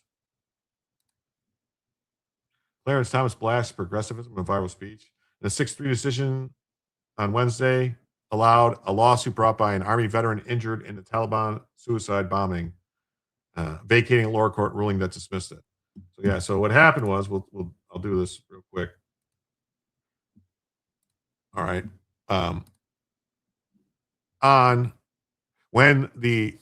When the U.S. withdrew from Afghanistan and the suicide bombing that happened at the Abbey Gate, the guy who did the bombing, I believe. No, wait, this might be a different bomb. This might not be that bombing. This might be the different bombing when there was a 5K race that a guy that worked for a contractor did the explosion, and then and so they wanted to sue. The families wanted to sue the contractor because they didn't vet the guy properly, and a lower court had dismissed it, saying, no, you can't sue because it's a contractor for the government. But Thomas and 3 liberals, and then obviously one other person said, no, what do you mean? Yeah, you can sue. So we'll get to it in 1 second. Basic premises of the Declaration of Independence, and hence our form of government. It holds that our rights and our dignities come not from God, but from government. You will not be surprised to learn that the progressives had a great deal of contempt for us, the American people. Supreme Court Justice Clarence Thomas, in remarks to the University of Texas, Austin, marking the 250th anniversary of the Declaration of Independence, warning about progressivism. It's time now to talk about it with our Sunday group. Francesca Chambers, USA Today White House correspondent. Reince Priebus, Fox News political analyst. Sarah Isker-Scotus, expert and the author of the new book, The Last Branch Standing. And Democratic campaign strategist Kevin Walling. Okay, good to see all of you. And Sarah, congrats on your new book. I think we'll take the first question to you on this. He said basically a lot of what's being promoted as part of American society, the more progressive wing of the Democratic Party, is just simply inconsistent with the foundational principles of this country. That's right, 100%. The progressives, the demon rats, the socialists, the communists, the Marxists, the Islamists, all of them, incompatible with the U.S. Constitution. He's right. We're at the end of a 100-year failed experiment. He's talking about the progressive era, back to Wilson and Teddy Roosevelt, and this idea that instead of having representative government through Congress, that we should replace Congress with experts in the executive branch. And I think we've seen how that's gone. Congress doesn't do anything. We're in government by executive order. And it's why the Supreme Court is the focus of so much of our partisan angst. They weren't supposed to be the last word, but we don't feel like Congress will then pass a statute after they rule, or that we can ratify an amendment. And this is a failure. It's why the Supreme Court is the last branch standing, because the other two aren't doing their jobs. Well, a lot of folks feel that way, and the court gets saddled with all kinds of conversations and disputes, maybe that were not the founders' intention. But one of the progressives that the right likes to point most to is New York City Mayor Zohran Mamdani. Here's what he said.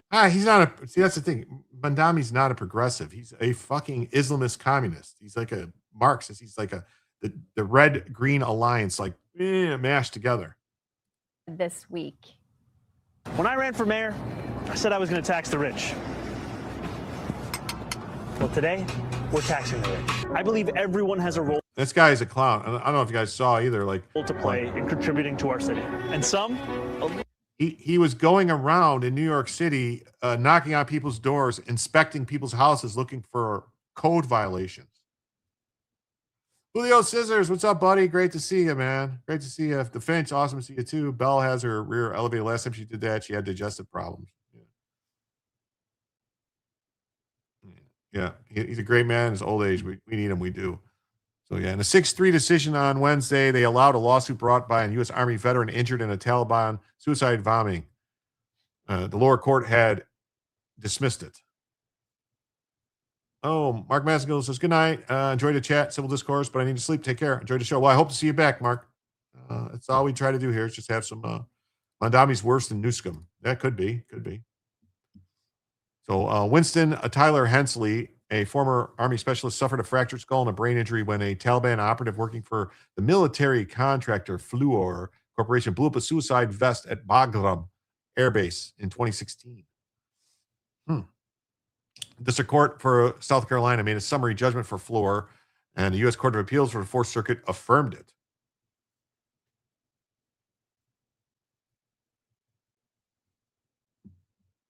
Not much love for Rumble chat pop-ups. It's not on Jim's end. This happens many times. There's a simulcast. Rumble hates itself. What do you mean? What's going on with when you talking about pop-ups on the Rumble chat? What are you talking about? What are you seeing? What are you seeing on the pop-ups?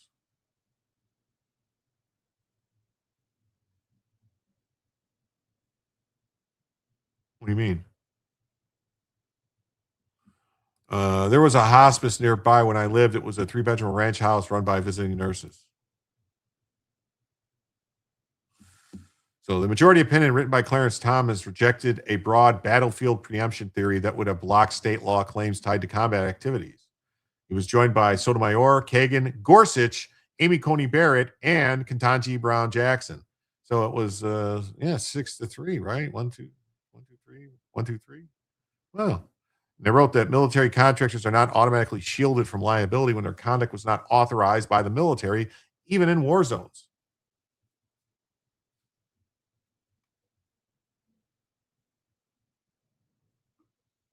Look at that. Justice Thomas warns progressivism is a threat to America, even in rare remarks. Yes.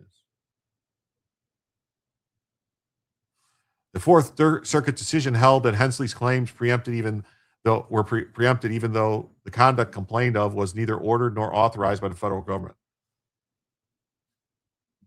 Oh, Bronca has the whole Clarence Thomas debate discussion on his channel. Well, that's awesome. Bronca's awesome. No provision of the Constitution, no federal statute justifies preemption of states' ordinary authority over tort suits, nor does any precedent of this court command such a result.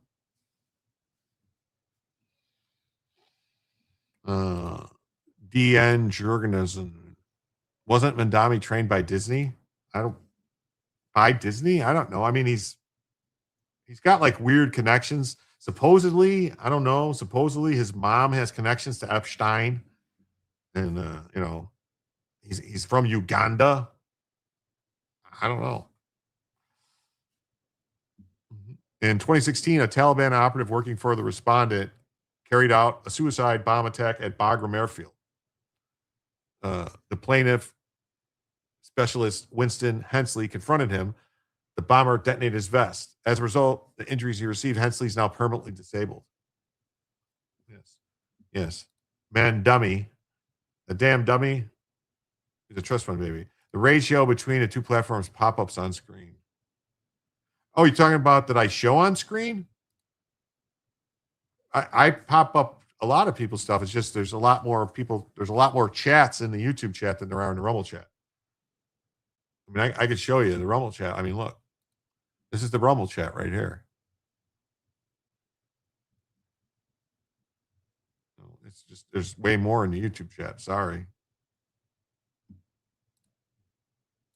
You guys got to start chatting more in the Rumble. In an effort to recover damages for injuries, he sued Fluor, bringing state tort claims for negligently retaining and supervising the attacker. Didn't Mandummy's mother film Epstein videos? She's a filmmaker. Something like that. Like some kind of stuff. She was involved with him. I don't know. Supposedly they made films on the island or something. So Alito and Thomas and Kavanaugh dissented.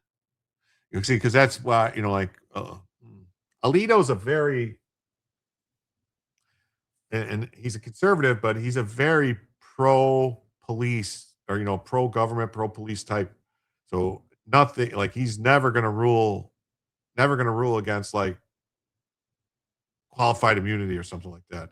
He's never going to rule against, like the government having immunity type of things. He's always going to protect the government. Same thing with Roberts. Roberts is an institutionalist, always going to protect the government institutions. Always. Now, I don't understand why they would think that this is protecting government institutions because you're protecting a contractor that's not even, I don't know. Yeah, chat more, Rumble. There you go. Hey, Joe's here. What's up, Joe? Great to see you. Says, may a state regulate security arrangements on a military base in a war zone? May state judges and juries pass judgment on questions that are inextricably tied to military decisions? These questions must be no, and for that reason, the state tort law case is preempted by the Constitution's grant of war powers exclusively to the federal government, Alito wrote. If police do not have qualified immunity, then they simply cannot do their jobs. Well, they're trying very hard. They're trying very hard to not have police have immunity. They want police to not do anything. They want police, if somebody tries to run away, to just go, oh, we can't chase them. Somebody might get hurt. That's what they want. Good to see you back to monetized status. Well, yeah, thank you. And I owe it all to all of you people who helped me, all of the people that helped me. They called it out. They said stuff. People sent messages, emails. They called in. They wrote their congressman.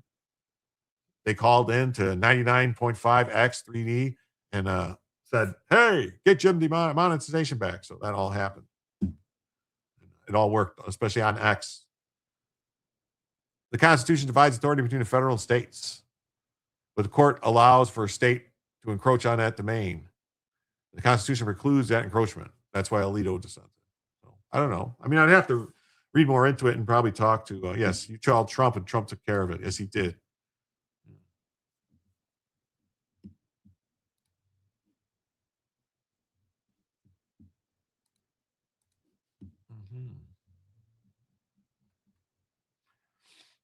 So we saw all this. Thomas penned the majority opinion. If Thomas penned the opinion, I got to think it's spot on. Thomas is like, I'd say Thomas is the best legal mind we have on the court right now. I'd be strange. I would like to have heard. It would really been great to somehow hear the discussion between Thomas and Alito. As they talked about it and probably were arguing with each other. Probably totally respectively, but they were probably arguing with each other over who was right.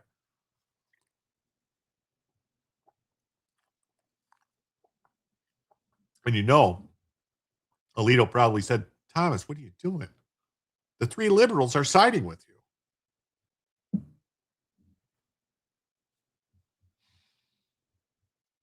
The Fourth Circuit said the case shouldn't proceed based on a law known as the Federal Tort Claims Act, which limits the way people can sue the federal government for alleged wrongdoing. But he's not suing the federal government. He's suing a contractor who was supposed to provide base security or something. That's not the federal government.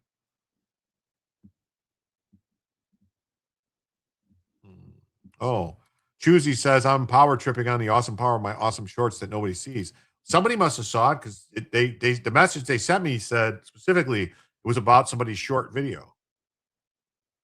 Maybe should I play you guys my appeal video? I don't know.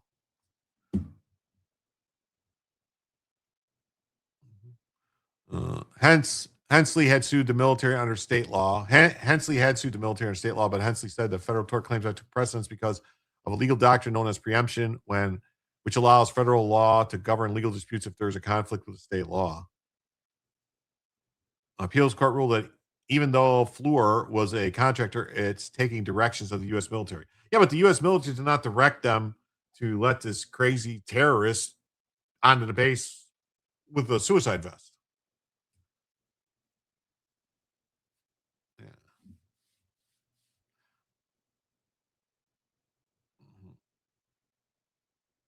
So the decision came back a decade after the attack.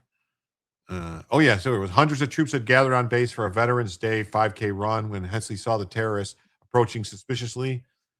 When he confronted Nayeb, the Afghan employee detonated his suicide vest. According to court papers, Nayeb was able to construct this bomb on the military base while using the contractor's own tools and components. The Army has described Fluor's actions as the primary contributing factor to the bombing. So the contractor company was the problem.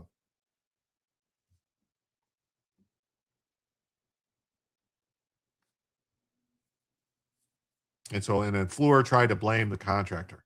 You're going to be right back? All right, well, thanks. I'll wait. Let me know when you get back so I can keep going.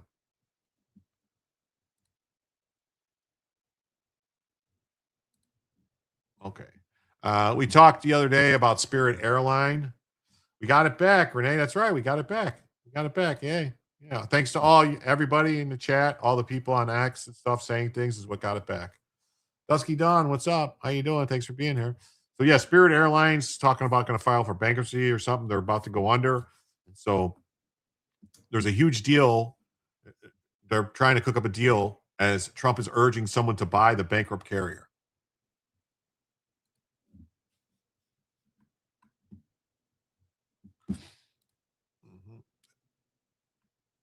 The Trump administration has neared a deal to rescue and battle low-cost carrier Spirit Airlines.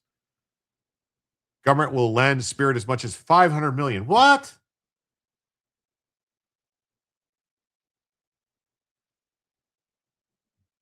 Oh, yeah. You're at work. Well, you know what they say, all work and no play makes Jack a dull boy. So they're going to lend them $500 million. That seems like a bad investment to me. I don't agree. I don't think we should have bailed out any of the banks in 2008. I don't think we should be bailing out anything, really. UFO researcher who had over 500,000 subs on YouTube, David Wilcock, has taken his own life at the age of 53. Another one gone. Wow. What's that up to now? 12? Is that 12 now? Because it was 11 before, right? Wow.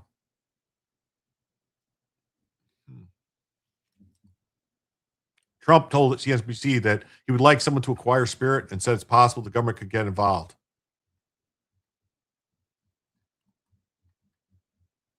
Global carriers are contending with surging jet fuel prices.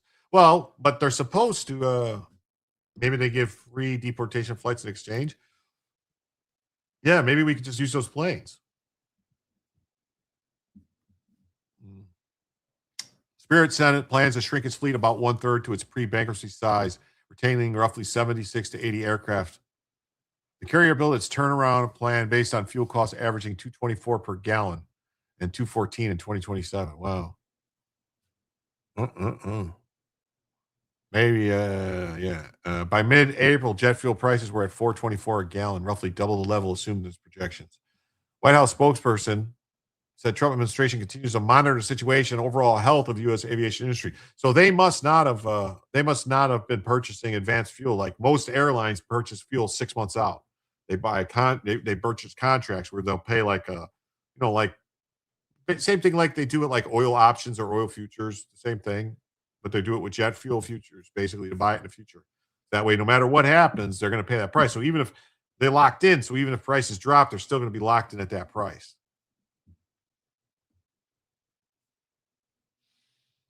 Spirit would have a much firmer financial footing had the Biden administration not blocked its merger with JetBlue. So yeah, Spirit wanted to merge with JetBlue, and the Biden administration blocked it. You know, why not?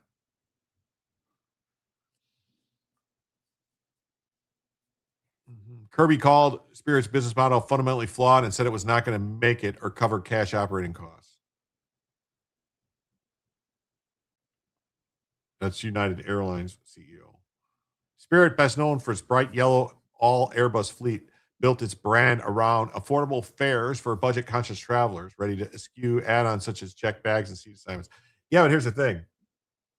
Spirit, if you want to check a bag or if you want to get pick a seat, like they make you pay for it. There's only certain seats that's not an upcharge, and then there's all these other seats that are an upcharge.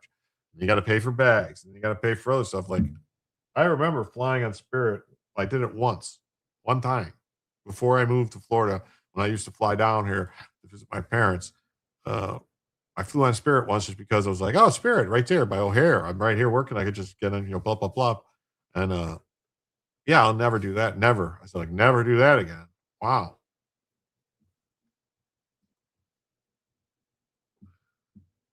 We need to tackle Trump getting on the deportations next as a group. Maybe we can fix that too. Maybe it would be great. Allegiant is the same but better. Yeah, but I think Allegiant, if I'm not mistaken, I think like Allegiant only flies like once a week into a different air, like not even it only fly into like one airport. I think it's Allegiant. Maybe I'm wrong, but I think it's Allegiant. And like if you wanted to fly to Chicago, you'd have to fly to Rockford or something like that on Allegiant. I think maybe it's something else. I see Third Rail if I have a single viewer on YouTube and Rumble have 40, 50, and YouTube would get more pop-up action. We do 10 to chat almost ourselves more on Rumble than YouTube. Well, I mean, that's a different channel. I mean, I pop up. I handle all that myself. That's handled by me popping up stuff. I see it. I pop it up. I participate. My channel here, I do a lot more interaction with the chat than a lot of other people do. That's just the bottom line. I try to always be talking to the chat. Because we're here together, doing this together. It's not just me here spouting. I want to learn from yous too.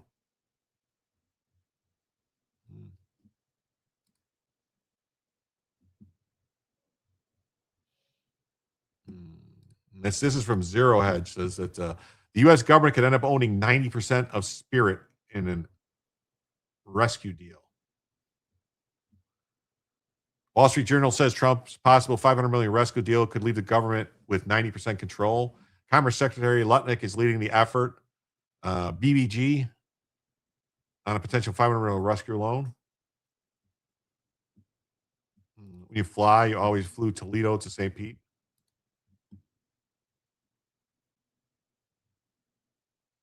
U.S. takes a stake in Spirit Airlines. Look at this. It's up to 48% of Poly market.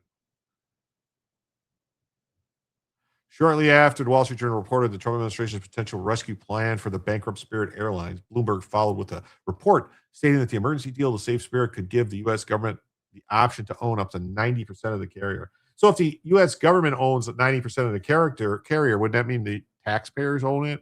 So would that mean that we would all own a piece of Spirit? We go, we'll take it up with the Spirit in the sky, Spirit in the sky. I want to get you going where you fly. Where you fly, we'll get you there. It won't be expensive, but you might get beat up by a bunch of crazy people on the airplane.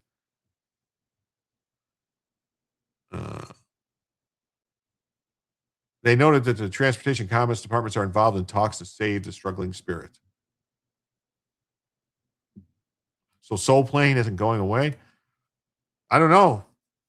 Don't you think it would be worse if the federal government was running it? Oh my God.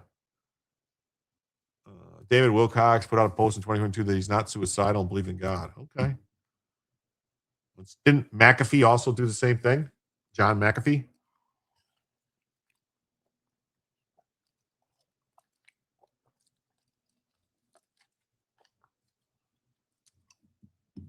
I don't know if McAfee's dead or if he was murdered, whatever. There was some very shady stuff with it. Oh my God, look at, they're going to say Trump is, look at this. Trump is saying he's Jesus again. They're going to save Spirit Airline. Look at that.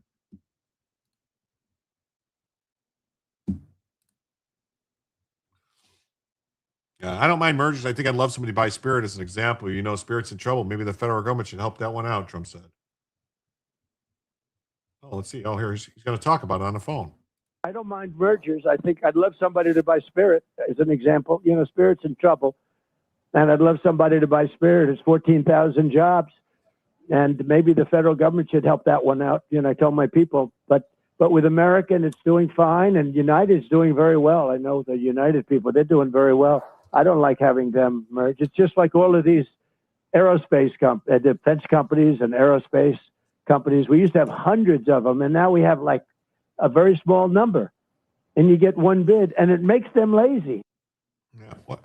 Why is American Airlines trading at just $12 a share? Is it just they have way more shares than United? United's at almost $100 a share, and American Airlines getting pummeled. Huh?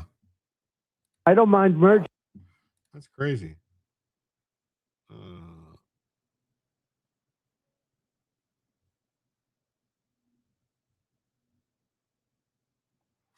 If the federal government provides Spirit with a rescue deal in exchange for a major stake in the airline, would add the airline to the growing list of firms in which Trump administration has taken stakes. Well, that's right, because Trump administration has taken stakes in Intel, MP Materials, U.S. Rare Earth, Trilogy Metals, and others.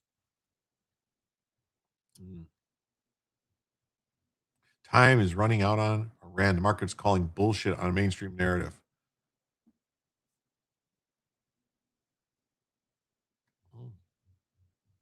Wow.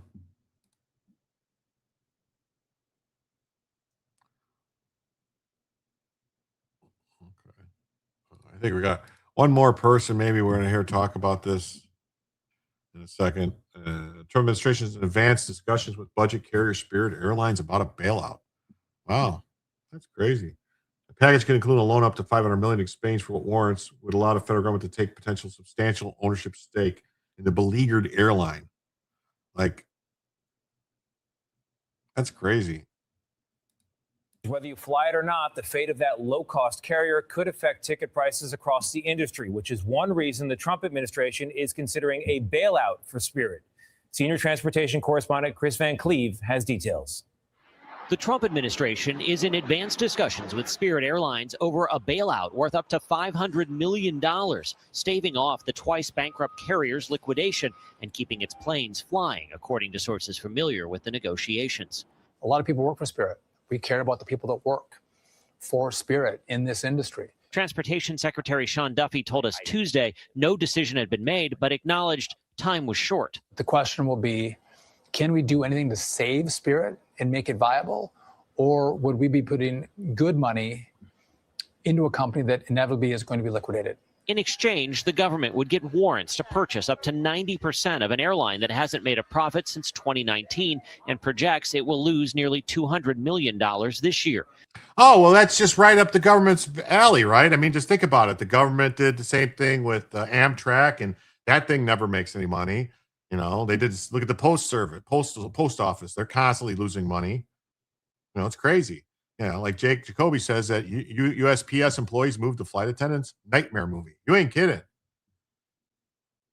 Yeah, they would just like, imagine this. They would open a giant bag of peanuts, like a 50-pound bag. You ever go to Five Guys? All right. They got those big bags of, the big bags of, the big boxes of peanuts. All right. And they just open up the box. They just throw it up in the air into the plane, and whoever gets them gets them. And then instead of giving you like a drink, they just like start throwing like, water balloons filled with water at you or something crazy like that. Would that fall under the FAA? I don't think it would fall under the FAA really, because it's like maybe. Boo-hoo says, hi, Jim from California. Well, or Canada. One of the two, but hey, thanks for being here. Spirit was once solidly profitable, but has struggled since the pandemic, a situation worsened by the recent surge in jet fuel prices, despite aggressive cost cutting. It is a wait. Why are they struggling since the pandemic? Didn't they get massive bailouts? Didn't all the airlines get massive bailouts from the pandemic? Like massive bailouts? I mean massive bailouts. I thought they all got huge money, big money. What did they do with the money?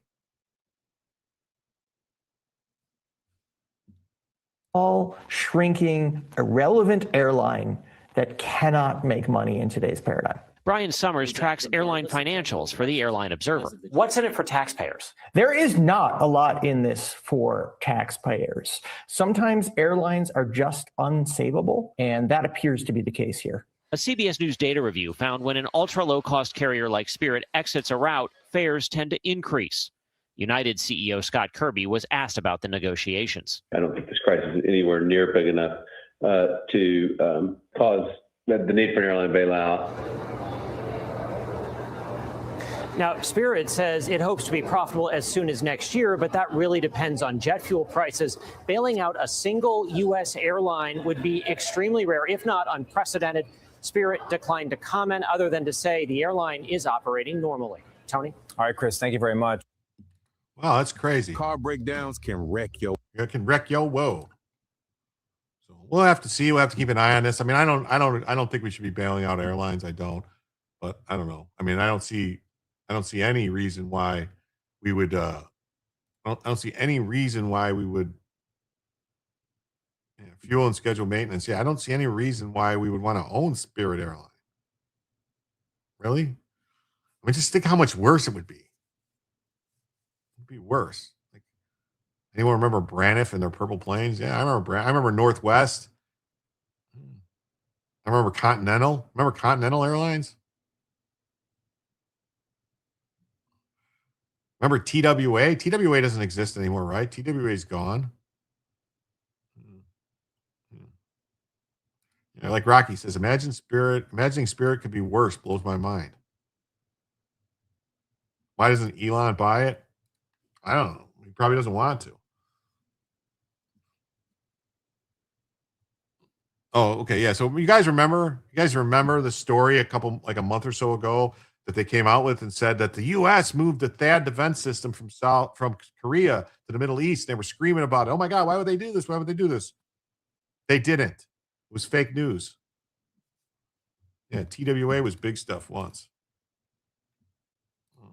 Braniff was a great airline. How about Northwest Orient? I don't know. You know, a lot of stuff, man. A lot of airlines. I think the first flight I ever took was on the Northwest. It was from Chicago to San Jose.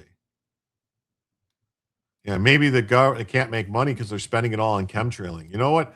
Well, if they're chemtrailing for the government, shouldn't the government be picking up the bills? You know, someone's got to pay for all that stuff they're squirting out. Yeah, TWA Flight 800 was big stuff. Yeah. That's the plane that definitely wasn't shot down by the military, right? Over the ocean or something like that. But I'm wondering, like, when did TWA go under? That was TWA stood for Trans World Airlines, which today you would think that would be a great name because the world is trans airlines.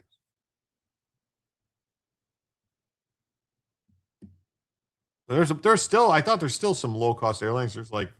But not as big as Spirit. They're like smaller airlines like Ryanair and Allegiant and stuff like that. But they have very limited routes. So it was reported in March that the Pentagon was moving parts of a THAAD system to the Middle East, and that was all a lie. The United States did not move a key missile defense system from South Korea to the Middle East. The Washington Post reported in March that the Pentagon was moving part of it to the Middle East. It was a lie. It was all a lie. U.S.-made THAAD systems used for high-altitude interception of ballistic missiles, and it was deployed in South Korea to guard against a nuclear-armed North Korea. Commander of U.S. forces in Korea, General Xavier Brunson, was asked at a Senate committee hearing by Demon Rat Senator Gary Peters about the South Korean concerns that moving THAAD weakened deterrence against North Korea. Ryanair is a European airline? Is it really? Sorry, stepped away to watch a little Cali government primary debate. Hilton, short AF. The SSRE woman is the only one shorter. Is that, you're talking about Porter? Is Porter that one? My first flight was in 77 on Braniff. TWA was bought by American Airlines. Okay. Maybe is that why American Airlines stock is so low, because there's so many more shares or something? We have not moved any THAAD systems, so THAAD still remains on the peninsula currently, but we are sending munitions forward, and those are sitting right now waiting to move. So there were previous moves where radar were taken forward. This was in advance of Midnight Hammer. Some of those things have not come back yet, but the THAAD systems themselves remain on the peninsula. I didn't expect them to remain there. So these demon rats, look at, are trying to say like, oh, but something was moved, right? So something was moved all the way back last year, sometime in March. But it wasn't the THAAD system. It was something else. So they lied. We moved them around. I think it's what got into the information space. It was dynamically moving these around so that I could sequence them into Osan Air Base and prepare them to move the munitions that caused a big kerfuffle on the peninsula. After reports of the movements in March, South Korea's president, DJ Bong, said Seoul could deter any threats from North Korea, even if Washington redeploys weapons from the peninsula. After watching YouTube videos about Spirit Airlines, I never fly them. I'd rather have to make 3 stops. Mike Hamilton. So they lied to us. They all lied to us. Very liar.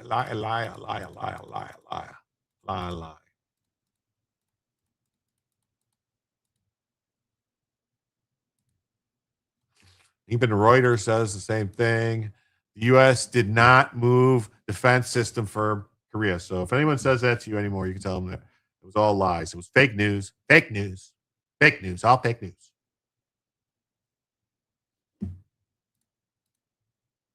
And then look at this.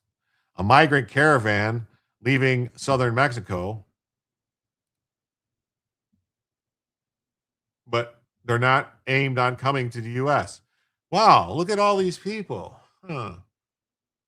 Migrants. Where are these people coming from? They don't look Mexican to me. Oh, look at this. Hundreds of migrants, most of them from Haiti,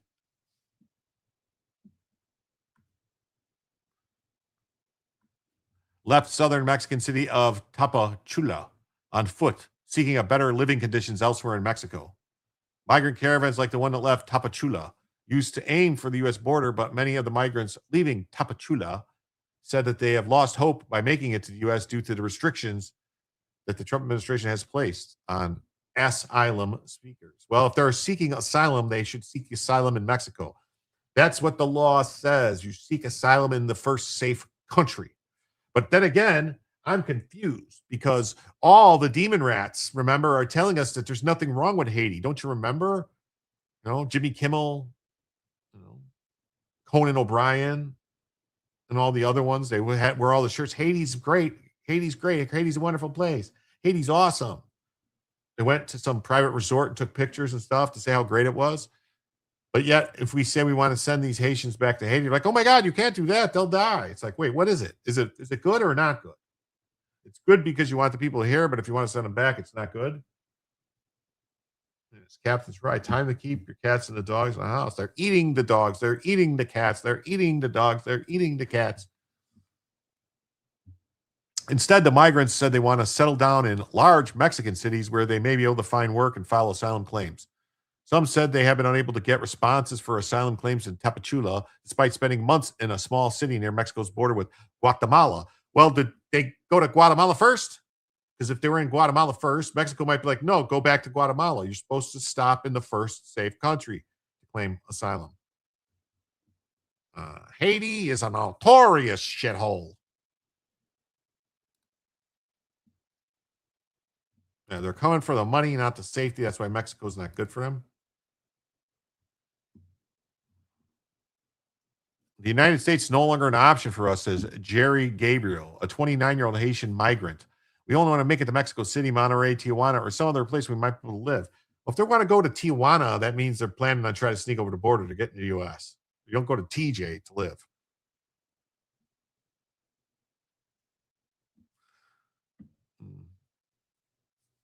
During the administration of President Claudia Sheinbaum, who came into office in October 2024, there have been 18 migrant caravans leaving from Tapachula. None of them have made it past the southern Mexican state of Oaxaca.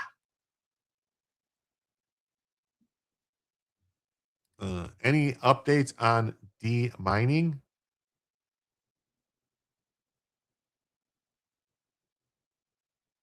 I'm confused.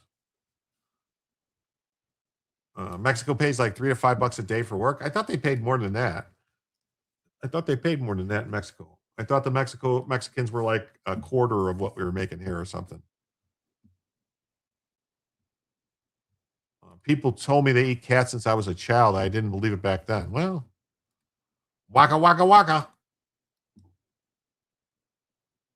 What's that guy from in the Strait of Hormuz? I thought they got I thought they got all the mines out. No, they don't. I thought they were saying that I don't know.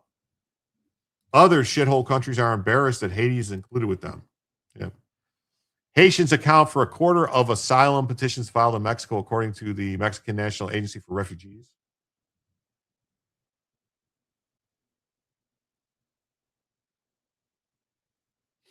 So,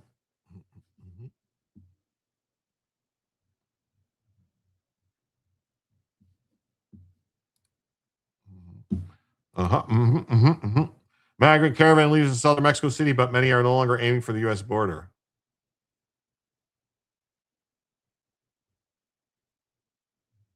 Where'd they steal those bikes from is my question.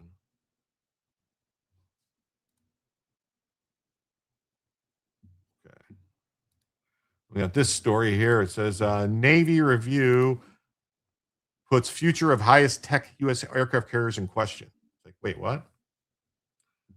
Fozzie the Muppet? Was he the one? Fozzie didn't eat cats, did he? I mean, I know Alf did, but Joe Finn says Dominicans eat dogs and cats too. Seen it. Isn't Haiti ready to eat the dirt biscuits? They're dirt cookies. They're made with special dirt, though. It's just dirt. They make dirt cookies. The U.S. Navy is reviewing the design and cost of one of its most high-tech and expensive warships, the Ford-class aircraft carrier.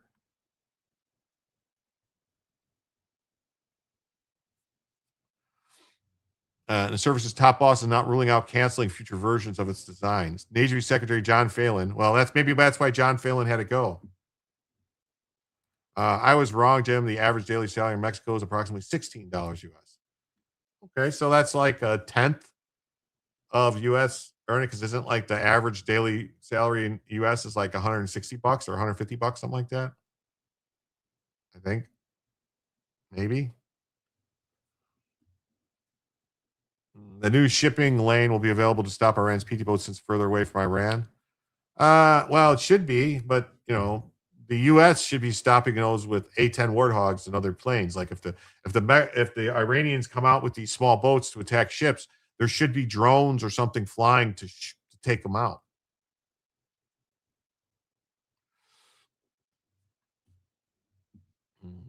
So John Phelan, who's no longer the Navy Secretary, he's been replaced by Hong Koo. A prudent and practical move aimed at examining the costs and designs. The review of designs comes after years of criticism from President Trump, who's taken issue with some of the technology on this type of aircraft carrier, including its magnetic catapults, which he claimed didn't work. Well, they work. Have I seen a new Virginia congressional maps? Well, technically, Jason, there are no new Virginian maps because a judge put a permanent injunction on them. Going into place, said it's completely that they didn't follow the constitutional rules. They did all this stuff, so we're gonna have to wait and see. The judge barred them from creating any maps, from doing anything to implement the maps.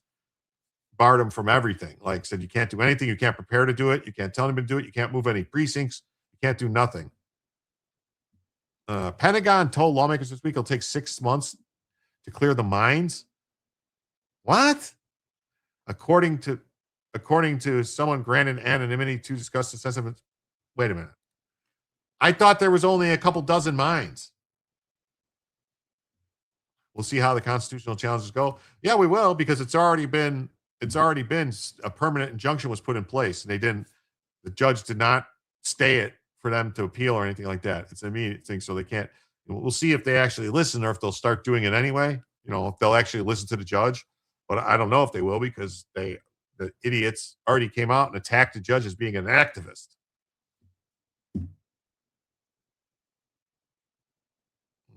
The Gerald Ford has been on a record-setting deployment of more than 300 days. We stated 6 months to clear the Strait. That's insane. That's insane. I mean, wait, are they saying to completely clear it or to clear a path? Because we should already have lanes open. I mean, I don't think they put what's known. I think they put static mines in that aren't moving, that are like anchored and stuff. You don't put mines that just drift, because then you have no idea where they go. Plus, that's what they did. Yeah. So the world's largest aircraft carrier participated in 2 key military actions: the capture of Venezuelan leader Nicolas Maduro and the war against Iran. Navy budget documents made public on Tuesday did not list the Ford-class carrier among the ships the Navy planned to buy. The documents simply said aircraft carrier. Meanwhile, other ships such as the Columbia-class submarine and the Arleigh Burke-class destroyers were described by class name. A Navy statement provided Tuesday praised the Ford-class carrier as a battle-proven design and has been able to launch aircraft at a faster rate than the old Nimitz-class carriers and offers increased combat power and ability to maintain high-tempo global strike operations. Supposedly they had floating mines. Phelan, however, told reporters he wanted to review the data. Well, Phelan's no longer there, so maybe that's why Phelan's gone. Maybe they're like, "What are you doing, dude? You got to go. You got to go." The ship's magnetic catapults are a key component in giving the Ford a leg up on the older Nimitz ships in launching aircraft. They also put less stress on the planes, require less maintenance, and reduce the ship's need for fresh water compared to the old steam-powered variants. That's right, because the steam-powered catapults, they had to basically distill all the water. They had to, basically desalinize salt water, make it basically to be purified drinking water, like distilled water, and then put it in there to use to make the steam, because you wouldn't, otherwise it would get everything. If it wasn't distilled water, it would get all clogged up and all the parts would be jacked. And so that was a very, very intensive process that took time, and they only could make so much water at a time, so they were limited, He said the review will examine the next 2 carriers named William Jefferson Clinton and the George W. Bush, but the Biden administration, which have already been planned but not contracted. Floating mines are bad, okay? Supposedly they had floating mines. Yeah, they're bad. One report is less than a dozen, 5 to 6K available. Conflicting reports on if we knew locations or not. Problem is we only have 3 dedicated sweepers using LCS with demining modules to cover down. Okay. Meanwhile, Trump has rolled out new warship design dubbed the Trump-class battleship, estimated to cost more than $17 billion, or $4 billion more than the Ford-class carriers. The Navy does not plan to pay for the first ship in the new class, USS Defiant, until the 2028 budget year.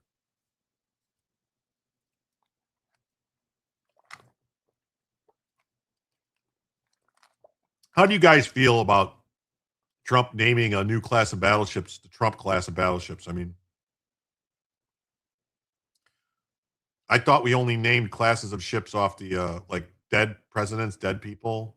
Am I wrong? We don't usually name them off of live people, do we?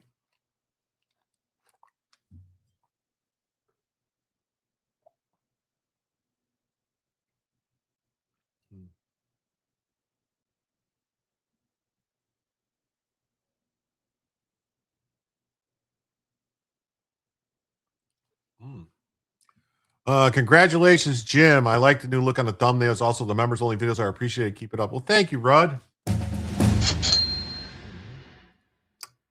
Thank you for the 10. That means we are now just 40 away from adding an extra hour to the show, which we almost did an extra hour. We're coming up on 3 hours right now. Why not? Well, I thought it was, I'm just saying, I don't think, I didn't think we did it. I didn't think it was something we ever did. Like Gundam says, classes, no. Some holes named for live people, though. Yeah, I didn't like. Well, Bill Clinton, William Jefferson Clinton, obviously he's alive. I mean, he might not. I'm not wishing harm on him in any way, shape, or form, but I'm saying he might possibly not be by the time it's commissioned. And same thing with the Bush, right? The George W. Bush versus the George. Isn't there already an H.W. Bush? Yeah, there's already an H.W. Bush. So this is George W. Bush. So, I mean, but yeah, classes. I didn't think we named classes of ships off of people that were alive. Naming them after himself is over the top. 98% chance if it's against the Trump administration, the judge is not a Republican nomination. There's been 2 judges, one appointed by Trump, the other by Bush Jr., that ruled against him so far. About what? What are you talking about? You're talking about the stuff in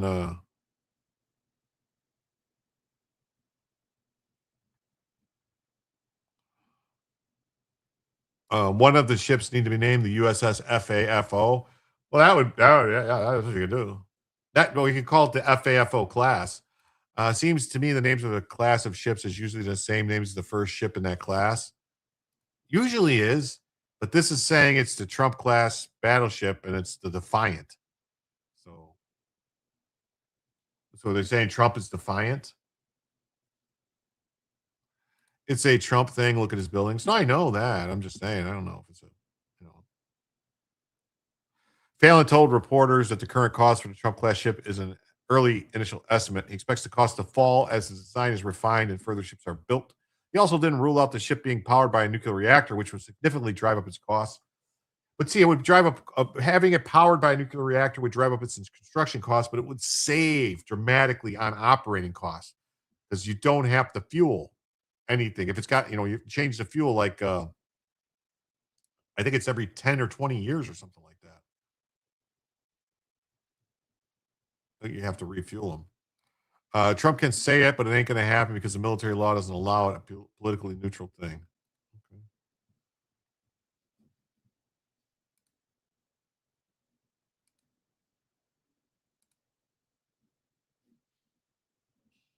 Well, this story is interesting. So I want to make sure I cover this. So the U.S. warns that it'll run out of money to pay airport security workers in the coming weeks. Like what?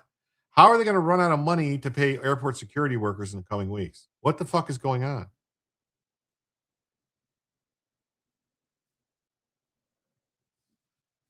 Like Sunshine says, I'm kind of tired of his obsession with putting his name on everything. It should be an honor, not a rubber stamp, just my opinion. You challenge the politically neutral thing. Yeah, it's never, I don't, naming ships has never been politically neutral. Let's think about it. That's why we got the fucking Harvey Milk, USS Harvey Milk. That was political. Yeah. Political. DHS is not funded. I just saw a story, I thought, Joe, that said that they funded them somehow. That was yesterday I saw the story. Oh, wow. Let's see this. I'm not going to watch that. U.S. airports could face dun, dun, dun, dun, dun, dun, dun.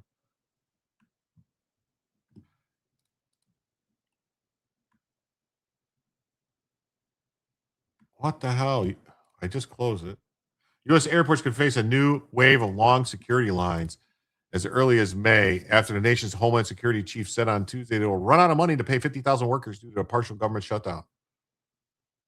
Oh, we have the Gabby Giffords, for fuck's sake? Ah, okay. Things have changed in the Navy. We had a lady admiral with a dick. Oh, my God. Well, okay, I know who you're talking about. Admiral Levine, whatever his name was. Thought Elon paid him. Didn't Elon pay more taxes? I don't know. I thought something happened. Trump said in late March he directed the DHS to use emergency funds to make sure they didn't go without a paycheck. Oh, to pay people who've gone without a paycheck for 6 weeks. The money is dried up. If I continue on this path, the first week of May, my payroll at DHS is just over $1.6 billion every 2 weeks. $1.6 billion every 2 weeks. That's a lot of dim. That's a lot of dim. That's a lot of dim. I guess they'll have to use other assets, I guess, to do it like they've been doing. Put ICE agents or other people there, border secured, borders patrol. There's no more emergency funds, so the president can't do another executive order for us to use that money because it's not there. TSA workers also went unpaid for 6 weeks last autumn during an early partial government shutdown. Airlines for America CEO Chris Sununu told Reuters that Congress has to move fast to get DHS funded. You cannot ask these TSA officers to go through this a third time. $78 billion a year for airport security. It's crazy, isn't it? That's insane. That's insane.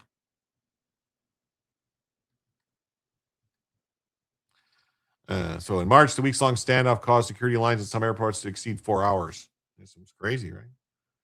Senate Republicans will move forward this week on a budget blueprint that would boost funding for DHS agencies for the next 3 years. Huh. Yes, they're running out of the money they use. Okay. Democrats do not care, period. Now, they've argued that ICE and Border Patrol should be subject to the same operational rules as police forces across the United States. But they're not police forces.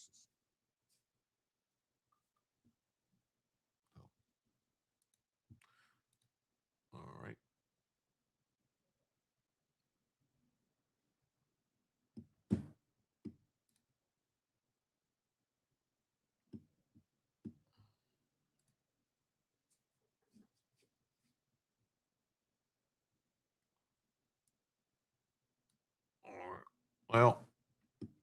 Well, folks, we went 3 hours.